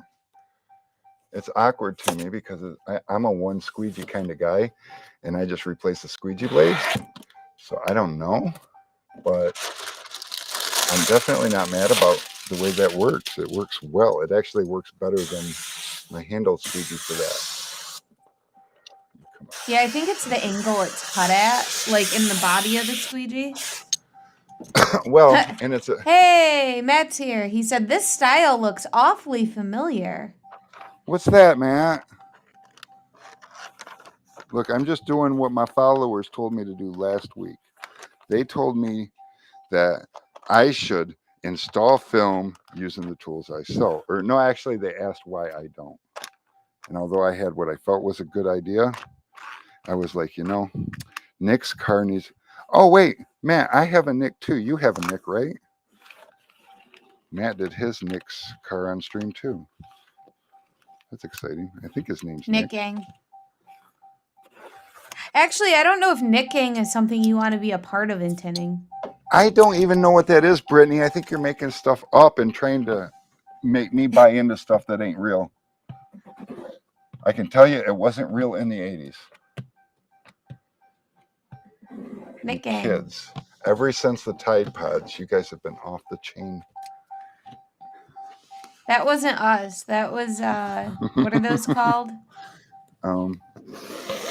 They're, Gen Z? Gen X? Gen Z. Gen Z. Matt said he thinks the chat needs to pick all the tools. Matt, we've been asking people for suggestions, but David's the only one that's given any. Yeah, and I turned him down on one of his suggestions, so. But well, I did David's first suggestion was using a rock and a piece of paper. Yeah, I tried that before the stream. It didn't work. Wait, Matt tinted with a Tide Pod? What? Oh, was he out of soap, so he used a Tide Pod? Or just No, used one just for shits and giggles? He probably did it for shits and giggles. Yeah, just like when he tinted with the hairdryer.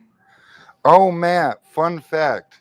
I don't know what you're doing this week, but if you're in the area and you're not real busy, you should swing by. I got a Christmas present for you. I've been sitting on it for a couple of weeks. I've been meaning to call you. Things have been crazy, and then I went to Florida, and then I came back, and, you know, these things happen. Honest to God.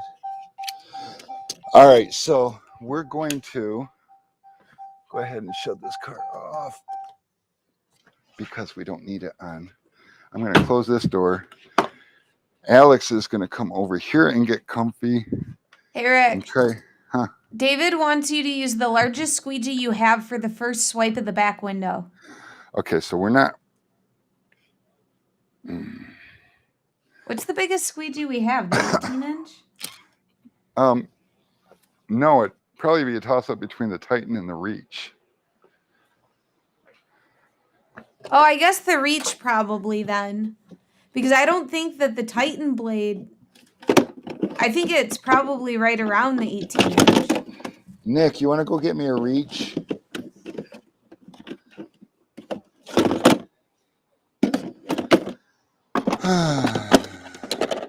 We'll find out. So bigger. Oh yeah, and one other thing by not messing with the edges of these until later is it gives them time to drain and get a little sticky on their own. So there's that. Oh shoot. He can't hear me. I could yell. Just mute your microphone and do it. Oh, I don't have to yell now. Can you also grab me a stroke doctor? Yes, sir. Thank you. All right, guys. Alex? It's a little choppy sometimes. I know. You're watching the wrong screen. You're watching the one, 10 seconds ago. Oh, so the Titan is bigger. Biggest squeegee I got, or longest squeegee I got is the Titan. Unless you call it the whole thing, but it's not rubber all the way around. So this is one squeegee blade here. And this is one. And so the Titan wins. Because it's not this. Now, this is my go-to first pass squeegee. So I'm going to grab it, and I don't need the reach because... Top service, which one is it that you have not seen used? And Matt said, oh dang, might be able to Thursday, but with the holiday week, we will see. How do we do that? Thursday. We're here Thursday, yes? Yes, we are here Thursday. Yes. Yeah, I know, Matt. I've been trying to call you, and like it's the been Titan. weird around here. Rick, are you using the Titan for this? So he wanted to see me make my first pass with... No, Alex. Tell Alex to Alex, get what are you the first pass from the outside of the window. It's gonna look cooler. Oh, Alex, they want to see you get the first pass from the outside of the window because it looks cooler, and then you can come in. So if you want to adjust this a little bit, it's got these little things. I think your mom's done working. She's sending me TikTok videos. There you go. What are you talking about? She does that even when she is working. I gotta use the bathroom. Huh? I gotta use the bathroom. Okay. Well, in that case, I'm going to bring this up a little Alex bit has closer. to tinkle. That's what he said. Brittany's talking about you, Alex. So I'm just going to set this here for just a second. We don't use that word on stream, Brittany. Oh, yeah.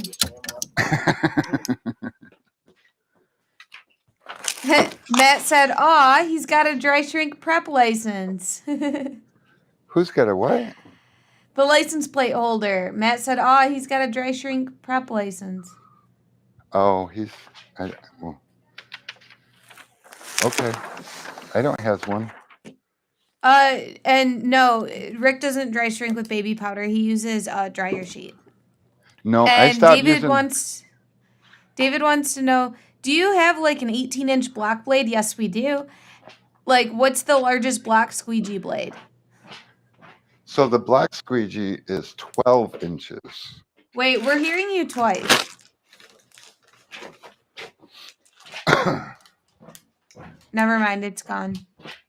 I got too far away from my stuffs. I should have put my PC over here. Oh well. So yeah, I just wanted to go grab this because Corey Case, who we've all rallied up in, so I'm going to move this over here. But Corey Case, you saw Brittany, maybe you see Brittany, the hat she's wearing. He sent her this hat and a pink hat. He sent me a couple big bags of M&Ms, which is super cool. And for Alex, oh, here, we'll let Nick show you. For Alex, he got the great big giant Snickers. Oh, yeah. Shout out So, to my boy Corey. So shout out to Corey, because, like, that's super cool. But I really just need... Alex, David said that the Titan is too functional for what he wants to see.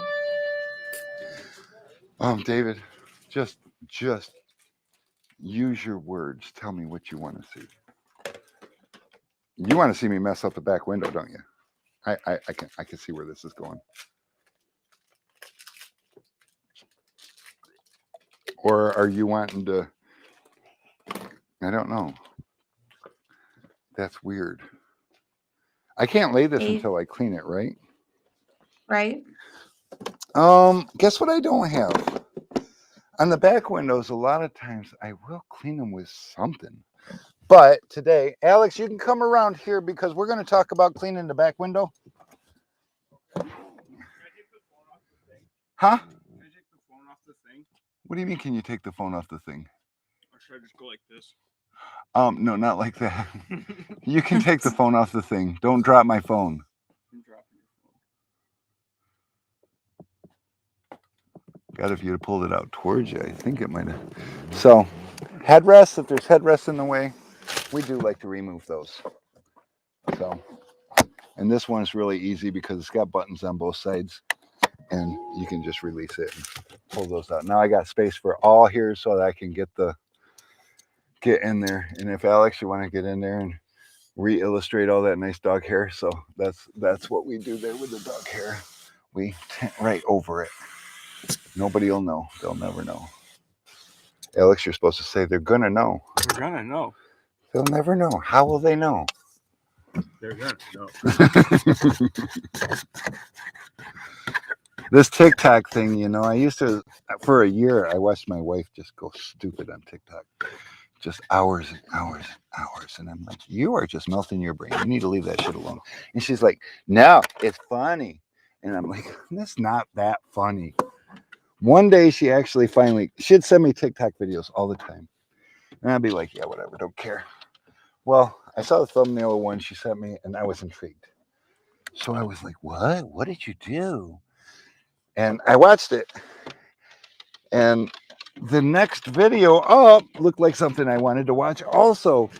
And TikTok was smart. They were like, you want to continue watching? That's cool. Just go ahead and install the app. So I did. Next thing I know, it was like 3 days later. Actually, not 3 days later, but so I love this tool, and this is why I love this tool. Enough about TikTok. I can just swipe across here all the way down. I can reach all the way to the bottom. I don't care so much about behind that brake light. I don't live behind that brake light. And that's all I do for cleaning the back window. And I get nice clean back windows. So then I'm going to rinse everything that I didn't squeegee.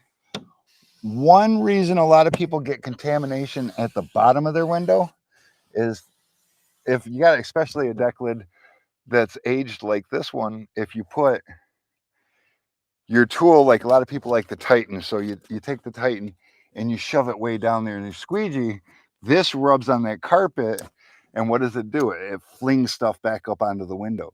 So even though you squeegeed the window, you just toasted the window. And then you do a little rinse. I see a lot of people go, and they're ready to lay. Like I said earlier, you got to be deliberate in what you're doing. So you notice I went all the way down the bottom, all the way across, and then down the side, deliberately dumping water to push anything on the edge out.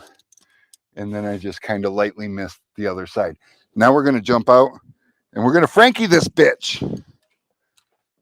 And apparently... David wants you to do dot tricks for shits and giggles. I'm not going to do that, David. I'm sorry. It's this car is just not... I mean, it's got dots up there. They're really small, and they are they're not atrocious when you lay them. They don't look bad. So I don't want to. No, I'm not going to do it. Besides that, it's 7 minutes to 6. We have to get tinting windows. David said, so yeah, what's the largest squeegee blade? Not like squeegee tool, like the Titan, like the biggest, like the generic Blue Max, for example, that can be used. The generic those Blue come Max? in what, 8-inch? Yeah, I mean, if you're looking at a channel blade, we have, I think, do we still have a 12-inch? But otherwise, yeah, the channels, I think we still have an 18. Oh, I don't know. We'd have to look. But those are more flat glass film stuff. Unless you're trying to pretend you invented them and sell them, and then you'll tell people they're for automotive, which is cool, I guess. All right, guys, ready? Enough messing around. Let's put this piece of tin in here. Now, what was that word you used that I did with that other piece of tin over there? Yeet. Yeet. We're going to yeet the fuck out of this one. Oops, I said that word on stream. Sorry. Slowed me down a minute. I guess we're not going to. Normally, I throw it off the car a little bit, but... Oh, another fun fact. Guys, look. I'm putting the film together. I see so many people try to carry a piece of film in here like this and do the limbo. So not necessary. It's got soapy water on it. It's not going to stick. Okay, so... Scott Littler said you missed a spot. What? Stop it. If I missed a spot, it's going to be part of the tint job. It'll be okay.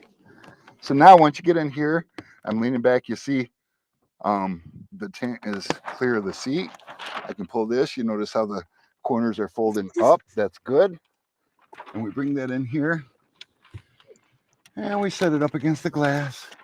And we just kind of bring it up. Not all the way to the headliner, just far enough to support itself. And then I'll come in here and slide this right down to where it needs to go. And that'll be amazing. Hey, Rick. Huh? Zach said that you look like a bat. I'm Batman. And David's pretty sure you stuck your beard in the top of the tent. I always do. But I pluck my beard hairs out all day long, so I'm sure I don't have any loose ones. I've never gotten a beard hair in the tint job, so I'm pretty sure we're good. Alrighty. Now, Alex, they want you to view this from the outside, and I need to use some sort of a big tool, which is the Titan, for my first pass. So we're going to do that. We are going to start over here. I don't even know how to use the Titan. I own one, but it's like brand new. I've never used it for anything. I just know that. Okay, so that doesn't look that big going across there. Let me switch over to the Stroke Doctor. Stroke Doctor is something I use on a regular. So we're going to come across here, and that's the Stroke Doctor. On that side, we're going to bring this up here because I don't even know why it's trying to sneak down there like that. That's dumb. We'll take the Stroke Doctor across the other side. Nice and easy. And we'll bring this up here. Stroke Doctor, wonderful stuff. On the other side, beautiful.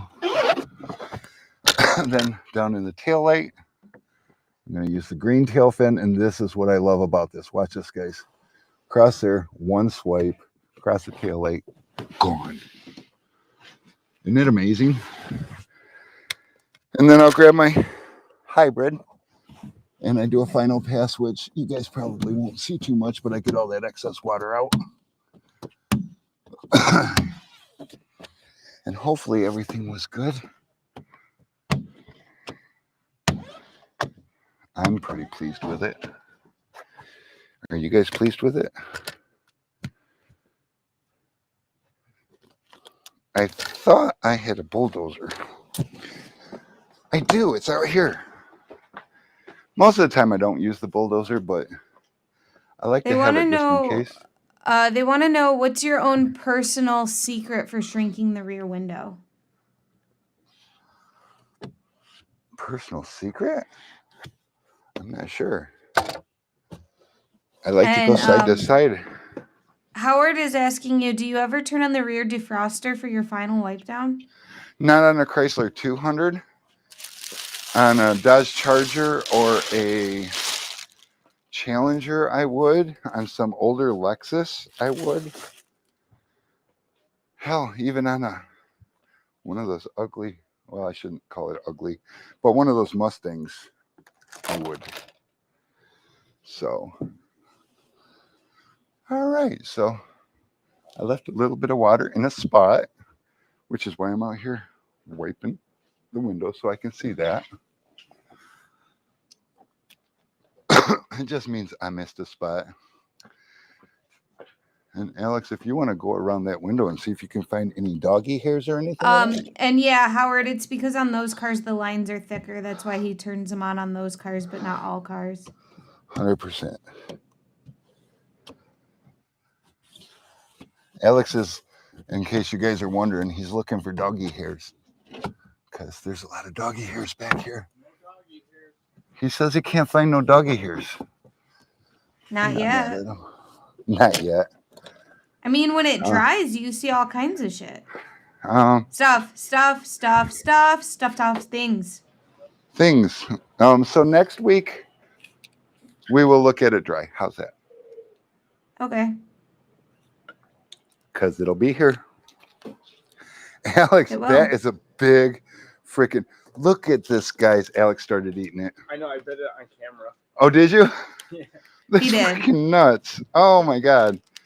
I just looked over at that, and that's... oh. Really hard to bite through. I bet.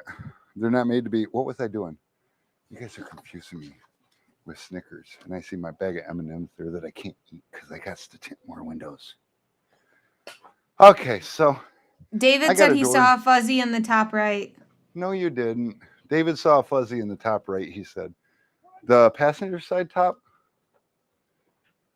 I don't know. He didn't say. Is that a fuzzy? It's not in the tint. Let me get a clean towel. Get a clean towel. Wipe this off a little bit more. Oh, David, you are right. Oh my God, Dude, he's just on top you are of on things. point. Is that a dog hair? No. Well, that's a dog hair, but I don't think that's a dog hair. I think that's a chin whisker here. All right, you guys want to see how we deal with these? This one's an easy one. It's way up by the top. I learned that I could do stuff like, where's my sprayer? I learned that I could do stuff like this with, get off the car. With a big old hair down at the bottom of, I don't know, something that took me forever to shrink. And, where is it, Alex? Okay, I can feel it. I can't see it. See that camera. How did you see that? I don't know. Where is it? Where'd it go? Where was it? It was right here. Okay. I just need to know where to look. Because I can feel it once I find it. Are you sure it was right there? Oh, there it is. I found it. I found it. So you can rub it and it'll loosen and just rinse it right off. And then everything's all good. We put that back up and squeegee that back down. And boom. Is it gone? Gone. Poof. Like magic. So you put fingerprints on the customer's car. It's just Mitch. I'm joking.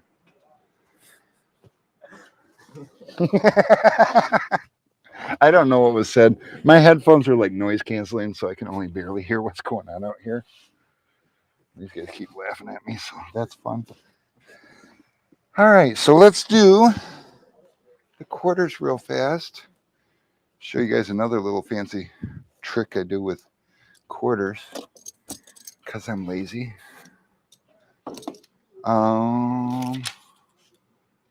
We'll take these.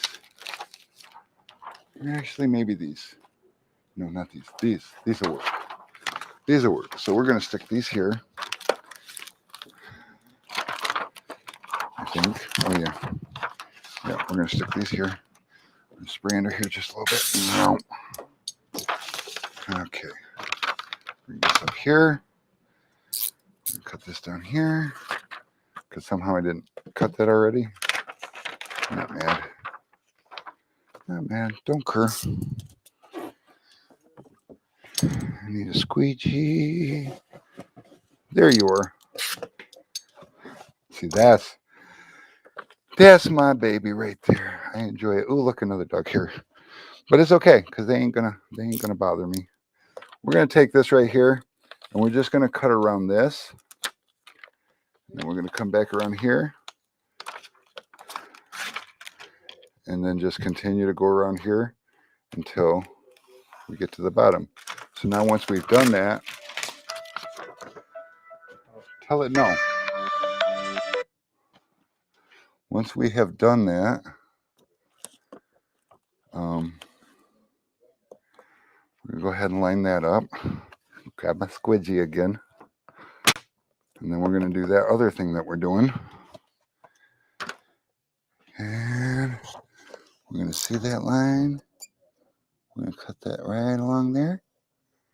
We're gonna go around this here. And take this bottom edge, round that around there. Hopefully that's all good. And put that back in there. Now these I don't have to and won't shrink because I just don't have a need to. So do that, do that. Put this over here right quick. My phone is over there going nuts because Corey said windshield kicked his ass. oh, windshields. Yeah. Windshields can be ass kickers, but Corey, I hope it makes you feel better knowing that you made all of our days with our treats. Yes. So in here, we're going to scrub that just like normal, I'm going to take my towel.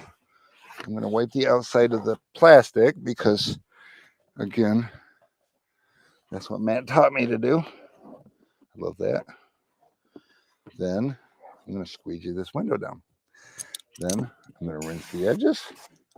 Yeah, no, Rick didn't use Glass Aid. And David says that we should have a new shirt that says "Just Tell It No," just with the Sun Distributing logo. Oh, I might like that. Or no, I'm sorry. It says "Tell It No," not "Just Tell It No." I am pretty sure that was part of the stream, and I don't remember. Yeah, you're tinning and talking and not paying attention to what you're saying. It's fine. This is true. Ah, what's going on here? I need shorter nails. I'll pick a different finger. That's how I used to do it. Matt's teeth are straight. He just uses his teeth to peel them. Oh, he said to tell the phone no when it rang. Oh. And Corey's in here. He's glad that he didn't miss the whole stream. I'm glad he didn't either.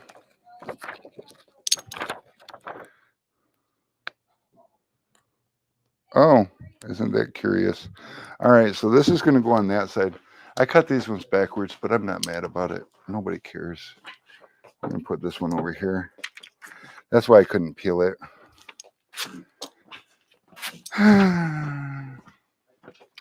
This one should be a little easier as soon as I figure out how I was supposed to be doing it. There we go.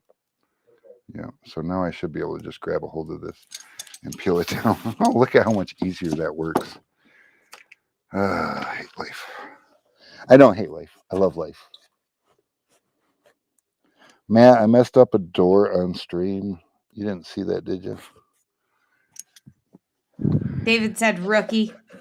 Yes. Does anybody know He's what I very just- new there to it this, is. guys. Take it easy on him. He hasn't been doing this a long time. Does anybody know what I just did with my damn turbo squeegee? How many of you guys experienced that? There it is. Everyone. Every single time, too.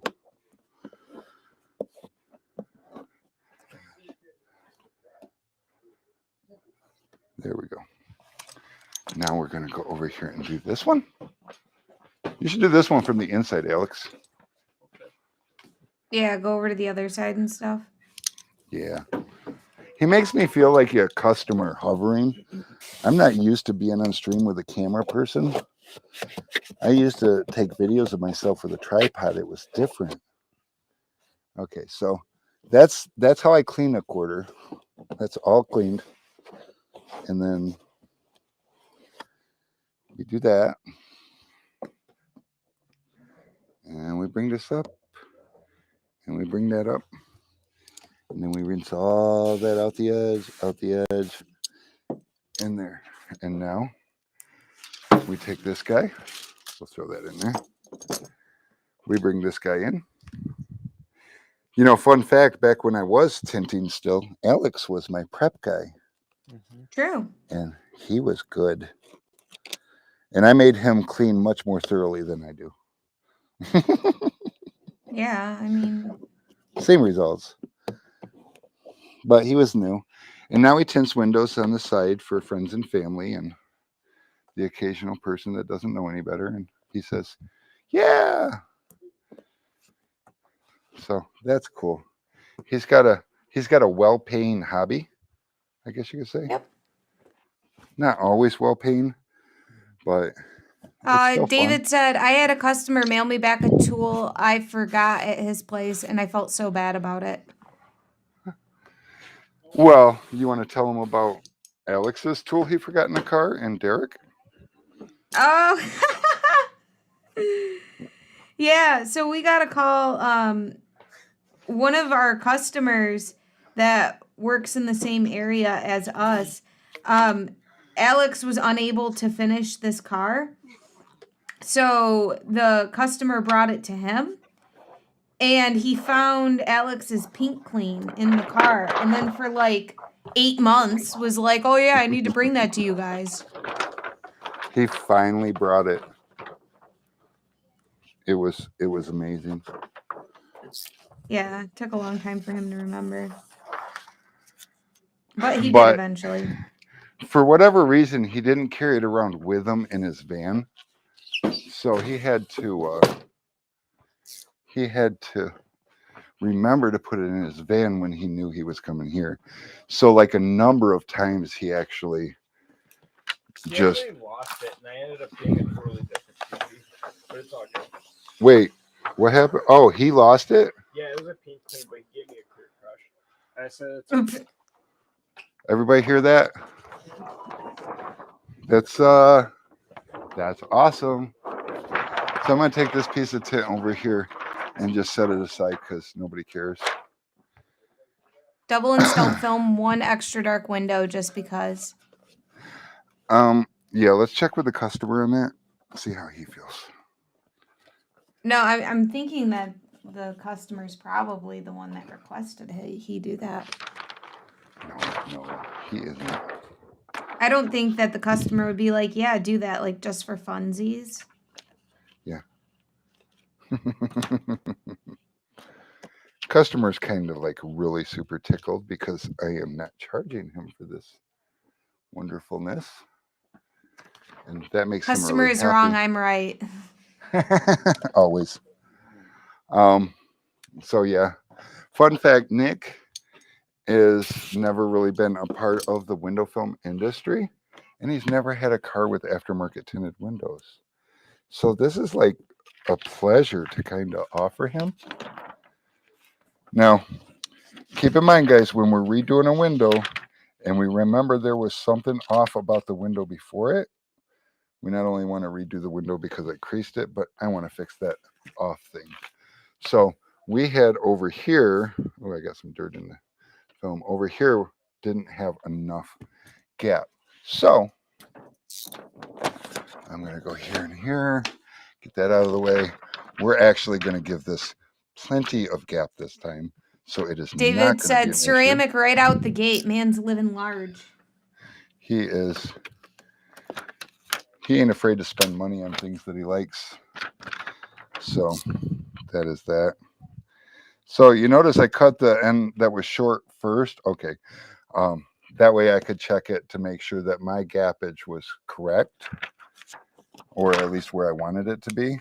This side was golden, so we're going to leave it golden exactly the way I cut it last time, because that's the other thing you don't want to do is, if you compensate on one side, don't compensate on the other side too for the shortcoming on the one side. It was only short on one side. So that's where we're going to be with that. And then I'll just put this in here, come down here, bring this down, curve the corner, rip that off, hit this button here, turn the car on. Ooh, I hope those dome lights are. It may also be a great time to consider getting vaccinated. I get it. against I got it. COVID-19. Or you get it. Oh my God, Alex, that was awful. Alex, she said that was awful. I don't even know what she's talking about. Probably the music. Oh, No, It when he went in there, he was just like waving the camera around all upside down and Oh. stuff. you can't run in there, wave the camera all around upside down and stuff. You're the cameraman. You're making people vomit. Sorry for anyone that has vertigo. Sorry for the vertigo patients, he said.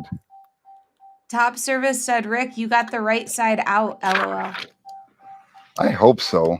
But I got another piece in case I got that wrong too. That'll happen from time to time.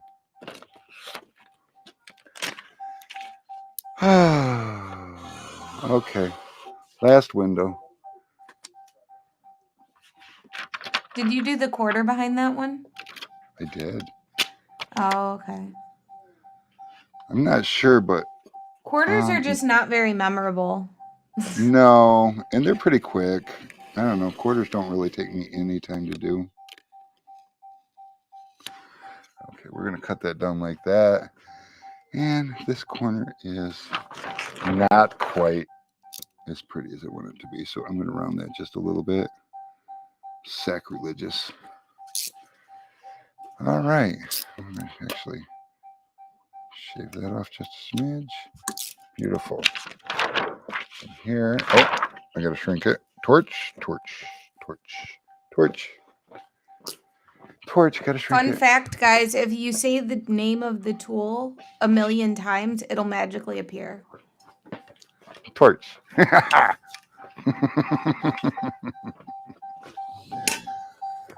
Fun fact.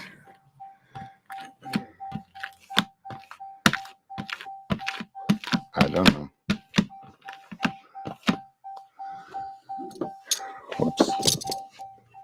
I got to remember I'm shrinking it with a torch, not the square. Beautiful.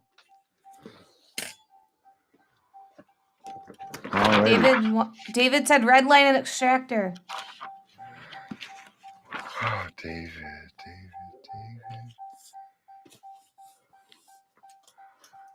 All right. Redline Extractor. Honestly, I can't go get it because I'm tethered to the wireless. So you want to go grab You want me me to go grab it? 5-inch, Cropped? either cropped or beveled, depending on which one we got the most of. Grab whatever we got the most of. Yeah, David, Redline. 1,000,000 times is a lot, but you do need to say it exactly 1,000,000 times. Yes. For it to work. And it's really not that much if you look at, the reward. Redline Extractor. Over here, Alex. How's their bottle? I put 1.5 gallons in there because, I don't know, overkill. So, Alex isn't looking at the bottle. Oh, Corey's never seen snap shrinking. Oh, that was snap shrinking, Corey. How'd you like it? He said it's awesome. You want me to do it again? Because last window, you know. Okay. We are going to look for a tool that I believe that I can tint with. What did I do with my tools? Oh. Double bevel is the way most of. Is that okay? Double bevel, what we have the most of. Guys, I want double bevel. I like the double bevel because it gives you 2 different Edges. angle bevels. So we're going to take this out. Dave wants to see the double bevel. So we are going to put this on. Notice how easy it is to switch the squeegee blade. So that's all I'm going to say about that. But yeah, the screws, only tighten them down enough to hold the blade, but not so much you can't pull the blade out. It makes switching blades a lot easier. So now I have to find this other tool, this yellow or pink thing, because now I got to pretend that I'm Charles. Now I feel like Charles. Which is okay. Okay, clean and squeegee. The Redline's great if you use a clean and squeegee. It's just the Redline's a little hard to be a clean and squeegee. So there's that. Redline's an amazing extraction squeegee. Alex is trying to get in nice and close. And David said that you haven't used the blue frog yet. He would like to see that. I have used the blue frog. David, you weren't paying attention. Well, I think I only used it to decide I'm not going to use it because I love the pink tri-hitch X so much more. So Have you guys noticed that as Rick tints, his hair falls? It does do that. It actually falls after the back glass because I rub it against the roof of the car. And I'm not a fan of that. And you sweat. And I sweat because I'm old and I'm fat. And so when David said all he remembers was the time that you gently stroked the blue frog. That was using it, trust me. Go ahead, take a woman out on a first date. Gently stroke her and don't call her back. She will feel used. My blue frog feels used. Yep. Because I didn't call it back. But okay. I mean, all those tools, basically, it boils down to which one is your favorite? What does it for you? You know, what really gives you the part that you are looking for? Because everyone's looking for something different out of a squeegee. But I think somewhere in here, I don't have the blue frog. There it is. It's out, so I must have had it. And over here, I'm going to just tuck this in here, up to the top. Tuck this in here, up to the top. Beautiful. Up to the top. Wait, let me see. There we go. We'll pull that out. That up. Yep. And this one I actually have tucking down a little bit further than the last one. Not so intentionally. As I adjusted it, it just kind of it was either too far down or too far up. So I went with too far down. So I actually have to tuck this one a little bit. Again, that's not critical as long as your corner lays down, because that's what's going to cause the window to peel, is if you don't get your corner laid down or you get a little crease in your corner or a fold. That's no good. So here, we're going to make sure this goes all the way down. And What do you think about platters? Do you like using them? Yes. Actually, at our shop, Rick uses platters. He's only hand cutting this time because we don't have a platter here. yes. So, little fun fact. When we opened the shop, I didn't want to spend a lot of money on a platter, so I bought a used platter. I think I paid, I don't know, $1,200 for it or something like that. It was a Graph Tech, and it was old. I mean, it was super old. And so as soon as we got well established in the, oh guys, oh, I did shrink this. I didn't think I shrunk this enough. Somebody asked earlier, when do you know you shrunk enough? Well, when it does this, there's a good chance you didn't. But we're just going to take these fingers and we're going to move them around the outside, on the outside. Oh, that's a different song. Never mind. So I'm using a blue frog, by the way, David. Just in case you hadn't noticed.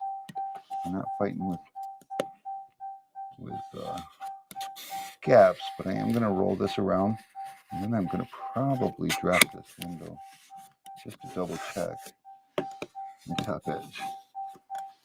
Because as much finger as I had at the bottom, that's an indication that something shifted or slid. So, yeah. This piece just does not want to. Oh, there we go. Nope, top edge is still where it needs to be. I'm going to bring this down, push that up. That's good. If you do have to drop your window just a little bit, it's cool. Use that opportunity. What the hell is going on with this corner? Let me get my paint tool. See, this is another reason some of us have our favorite tools. I think, I don't know what's going on in there, but I can't push that out. So whatever it is all the way to the edge. So one thing I also recommend is everybody have one of these, a little pocket torch.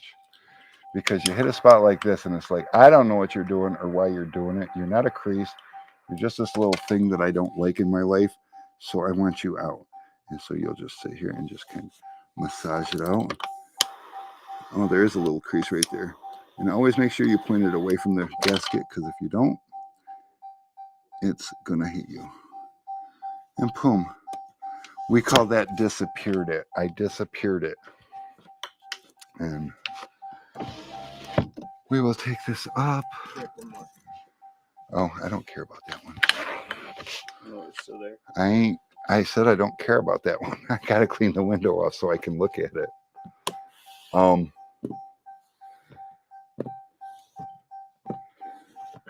Yeah, at least the window It said the looks pink good. triad will hide creases. It's his favorite too. I just love the pink tri-edge. So one thing that I did here that probably went unnoticed is right here in the bottom where Alex is trying to point out, there's a little crease right there. And I did that while I was tucking it. So what we'll do is we'll come on the inside, Alex. And if this was my tint shop, it would be much. If this was my tint shop, it would be much more well lit, and we'd be able to see this. But that crease is right here where this is, and this is a Chrysler 200. A lot of you guys are aware, and many of you guys might not be aware. But this, this door panel, if I hit this with too much heat, it's just going to melt and fall off the car. Nobody wants to do that. So what we're going to do is we're going to make sure we push all this down across here. That's good. We're going to get our easy tint, which is in the, shoot, Brittany, can you grab the easy tint out of the front room there? Yeah. Okay. And Matt said, what if there was a Tint Studio Tri-Edge? We might or might not be working on that, Matt. I don't know. You'll have to tell us because it's yours. So this may or may not be a little bit of overkill. Look at, I have a bottom loading tool from Dean at Expel. Actually, no, Dean didn't give this to me, but Dean invented it. And what I'm going to do is I'm going to use this to tuck down here to open this up and protect this door panel. So I see so many people, they'll take a heat gun or something, and I'm not going to use that torch on this. I'm going to use this torch on this. And that's another reason why it's important to have a nice little torch.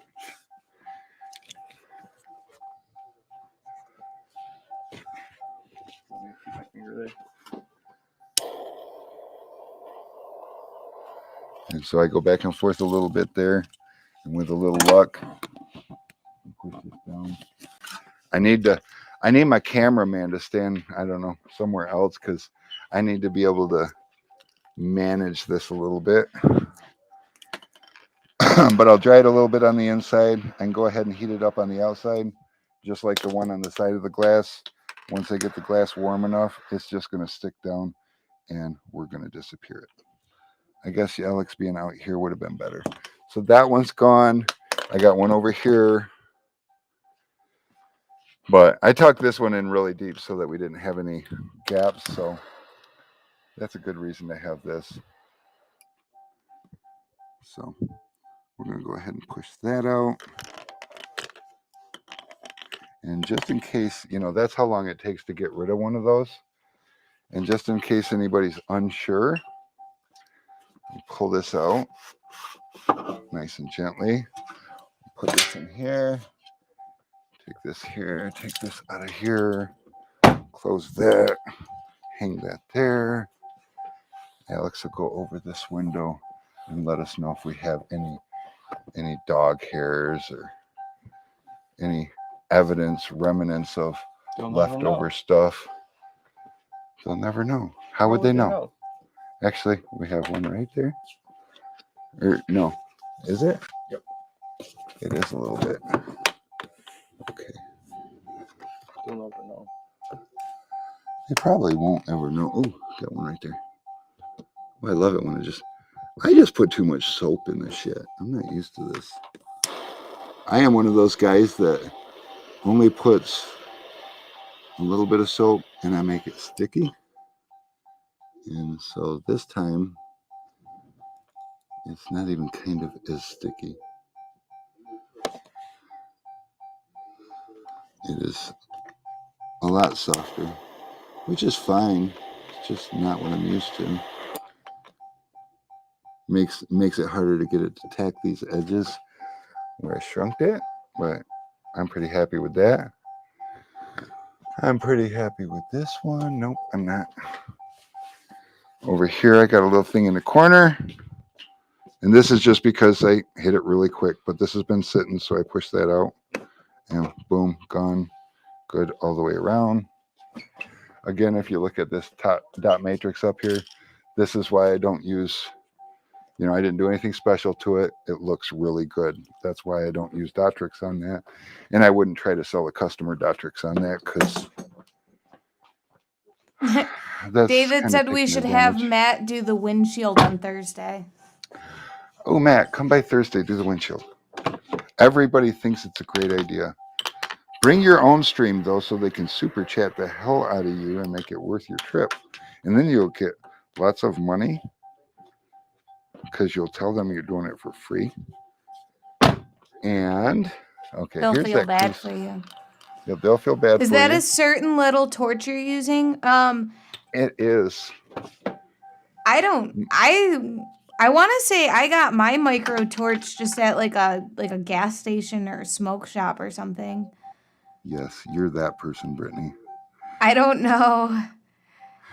Nobody, I can tell you what torch this is. So again, this is a master. No, this is a Blazer. It's a Blazer pocket micro torch. It's made in Japan. See if we'll focus. It is. And I'll have to go find. I've had this sucker for years. They're about $50 for this little pocket torch.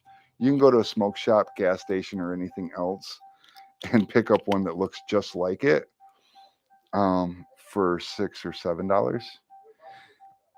Now, like I said, I've had this for a lot of years. It's always in my pocket. And I have not been able to make one of those gas station torches last that long. So it's usually done after a couple of. Matt says, "Why do you guys want to make me do a windshield?" I don't know. Chat, tell him. Tell him why you want to make him do a windshield. Yeah, chat, tell him, because I mean, I thought that was kind of rude. He's a guest here and you're trying to put him to work. Oh my goodness, you people. No, I'm joking. Matt, I think it's because they miss your live streams. You know, business is slow. We're right at the holidays. There's not a lot going on. And you haven't streamed since last week. So if you know, if you got nothing going on this week, then you might as well give yourself something to Yeah, you can't do it Wednesday stream. 'cause I'm getting married. Not gonna be next week, Alex. It's gonna be this week. So now everybody should be able to understand why Rick didn't think that we were going to do the windshield on this, because I get talking and, you know, here we are hours later. Yeah, 2.5 hours. Yeah. Here we go. Oh, get my head out of here. How did that happen? They'll never know. Get out of here with that.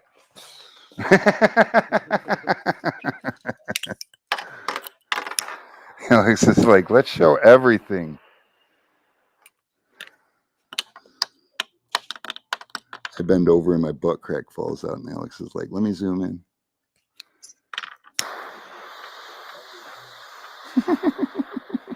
Alex has just got to show all the creases. He's Alex is all. like, but I'm the cameraman. Okay, now you can look at it, Alex. My job is to bring truth to people. My job is to make the customer think it's perfect. Martin said it's called a collab between Sun Distributing and Tint Studio. Yeah, we actually did a collab with Matt already. Yes. And before that, off stream, we did a 5-year collab. It was most of it was cool. Alex can follow Matt around with the camera too for extra angles. Okay, Brittany. So who was it said to use the David. the Redline Extractor? David, congratulations. You just won a slightly used dual bevel Redline Extractor. And who was it that told me to use this? David. David! You also won yourself a slightly used pink 5.5-inch turbo squeegee. Now, who told me David. to use David?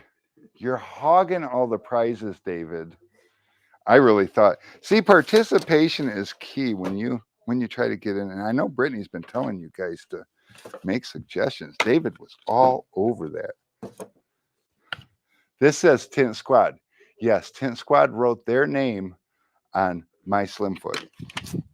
David said, "What the heck? Oh shoot! Wow, cool! This is amazing! What a time to be alive! Holy heck! I'm not even done typing. I was literally about to buy that."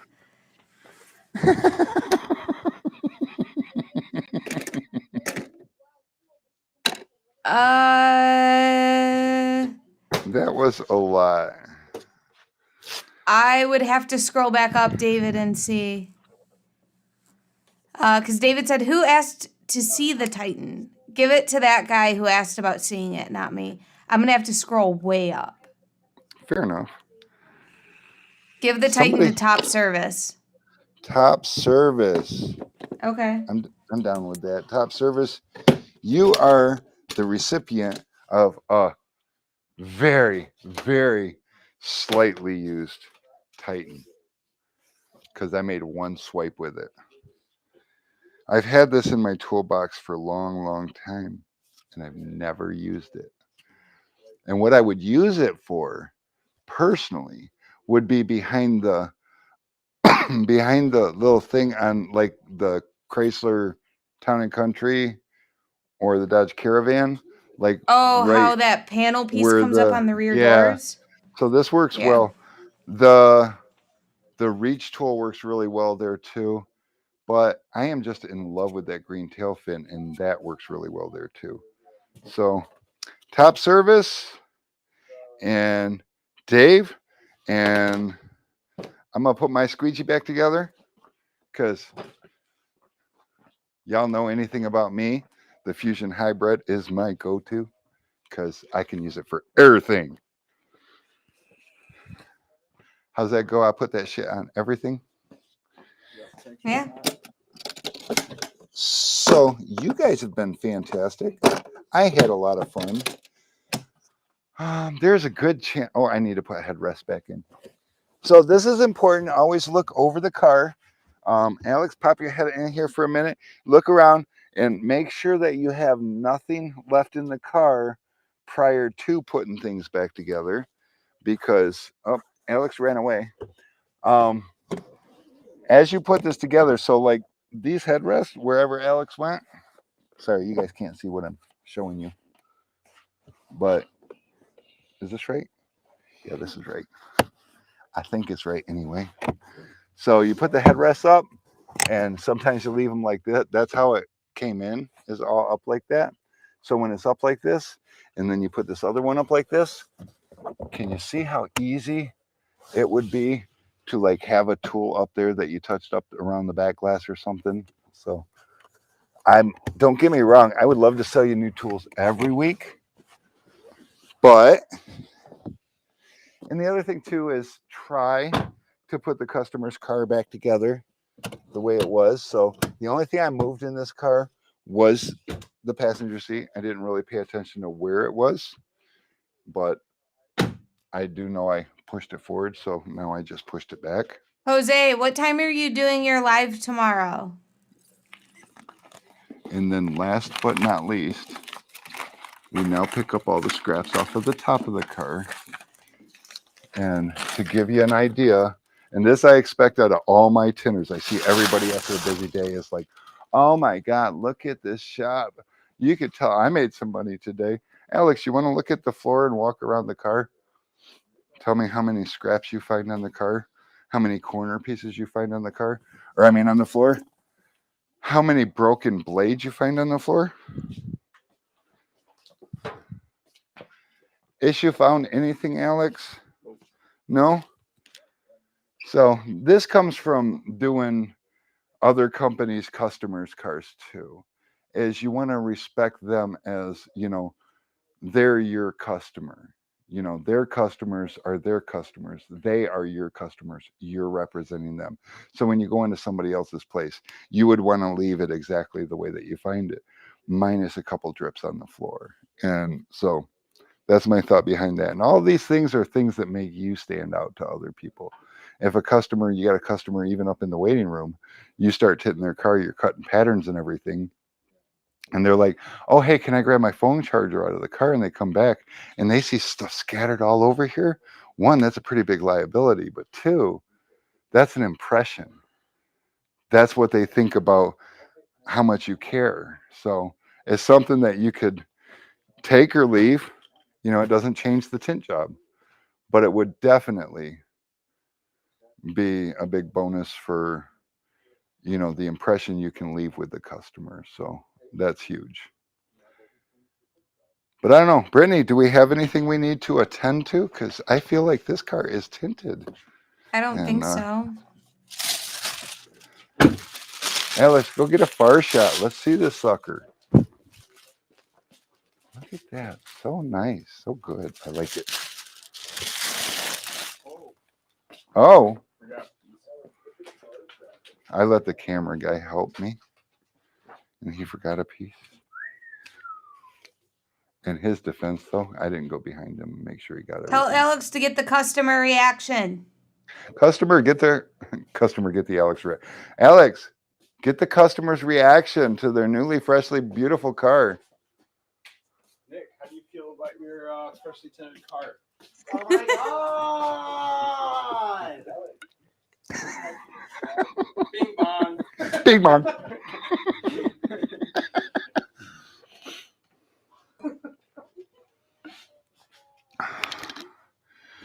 Okay, so everybody watching, how has the stream been? Is the stream pretty smooth? Or is it choppy? I mean, there were a couple of choppy points, but for the most part, it stayed clear. Oh. I'm asking the people that's watching outside of the building because I'm looking at our main screen over here and it seems to be a little less than smooth. And I'm just wondering if it's... Yeah, David said it had a couple moments, but it was nice. Okay. Yeah, we have three PCs running the stream. We got Britt and me, and then if Alex points at that one, we have Nick monitoring the whole show because he can. And wow, I'm so excited. Watch this show. Oh my gosh, Alex showed the pairs, and he's just not even going to explain them. Alex, you showed the pairs and then just are not going to explain them. Oh. So why don't you tell people a little bit about the pairs? So, fun fact, I'm part Korean. Which is why Alex's grandma makes kimchi. Oh, and so my grandma and I went to the grocery store. I don't know, weird thing. My grandma and Brittany have this like weird relationship where they make fun of me and abuse me. Yeah, and we yeah, have kimchi. so she got these pears, and they're pretty sweet. They come in a box of 7. How do I do this? Yeah, and so they're Korean pears. Gigantic.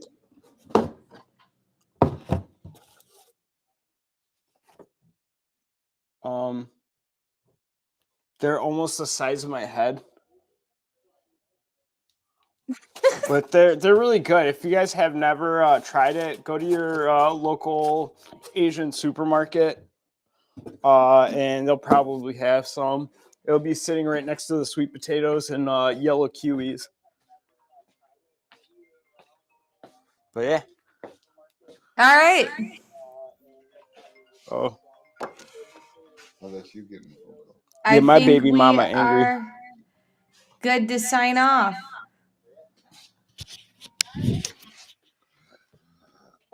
Well, in that case, Bye-bye. Where's my other pair? Oh, I took it. I am good to sign off too. So, woo! Yeah, I missed a phone call like at about 6:05. You know how that goes. Oh shit, it's 6:43. Yep, you're in trouble. So that took a lot longer than I really thought it would because I like to talk a lot. So there is that. Alex is in trouble because he didn't call and check in at home. So, yeah. If you guys are all ready to say goodbye to Case of Peaches. No, those are pears, Billy. Those are pears. Need a tool store tour next time, kid in a candy shop things. I mean, we could do that. We've done it briefly before, but not really gone super into it. Well, you know what? Maybe Thursday before we close for Christmas, we could possibly throw a live up real quick. I mean, I'd be happy to do it right now, but it is a lot later than I was hoping to finish this thing. So, What's your favorite size keg? Quick. 3 gallon. I thought everyone was going to get mad at me about not using a keg because, you know, it's like we sell kegs and this is supposed to be a stream using the tools we sell. But I'm using that because I've been testing that for a long, long time. I'm super happy with it. And I've got a couple local guys that have been yelling at me because I won't just order them a couple. You know, I have the company send me a prototype and it's like, I can't be like, can you send me another prototype? I just want to, you know, try another one. It's like, I got to place an order for these things. So I'm going to do that. And I'll probably do that at the very first of the year. I'll probably put these on the shelves and you guys will be excited to use them. And they are totally portable. You don't have to plug them in. They come, like I said, it'll have a charger in it, the batteries in it, the pumps in it. It's quiet. That's the other reason I didn't go with one of those 100 psi 2 gallon a minute ones, because one, the sprayer is only capable of spraying 0.2 gallons a minute. So the recommended pressure of the sprayer is 45 psi. Everything now matches up the way that sprayer systems intended it to. But on top of that, it's quiet. You don't disrupt a customer if you go to their house. It's not noisy. You know, I see all these other people buying this and putting it in a bucket here and attaching a battery there or whatever. And then they're like, check this out. And it's like, meh. It's like, holy shit. I don't want that. So, David, I don't believe that we've decided on the name of the robo sprayer just yet. But obviously that's going to be something that has to be announced before it goes for sale. So you guys, you know how the TINT keg got named? We spent a whole weekend fighting over what it should be named and everything.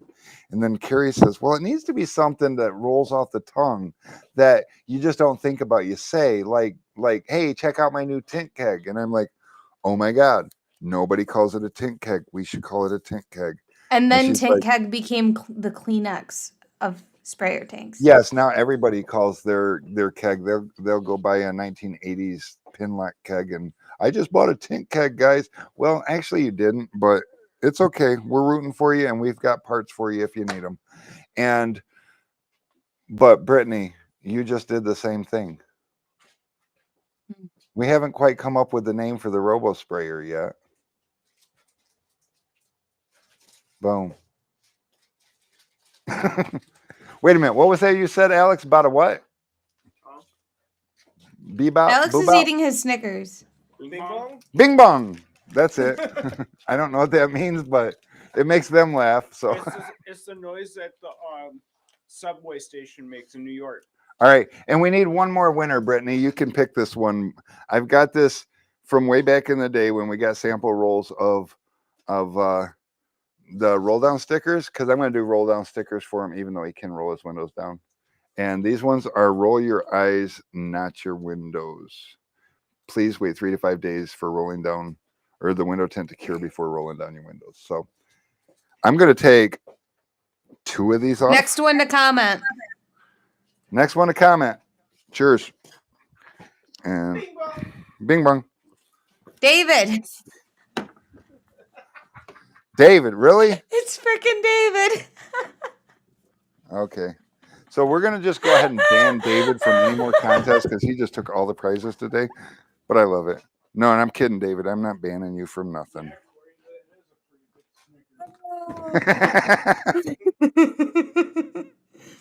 Oh, and Jose said that he likes my beanie. Thank you. It's for sale in the Tint Wiz shop.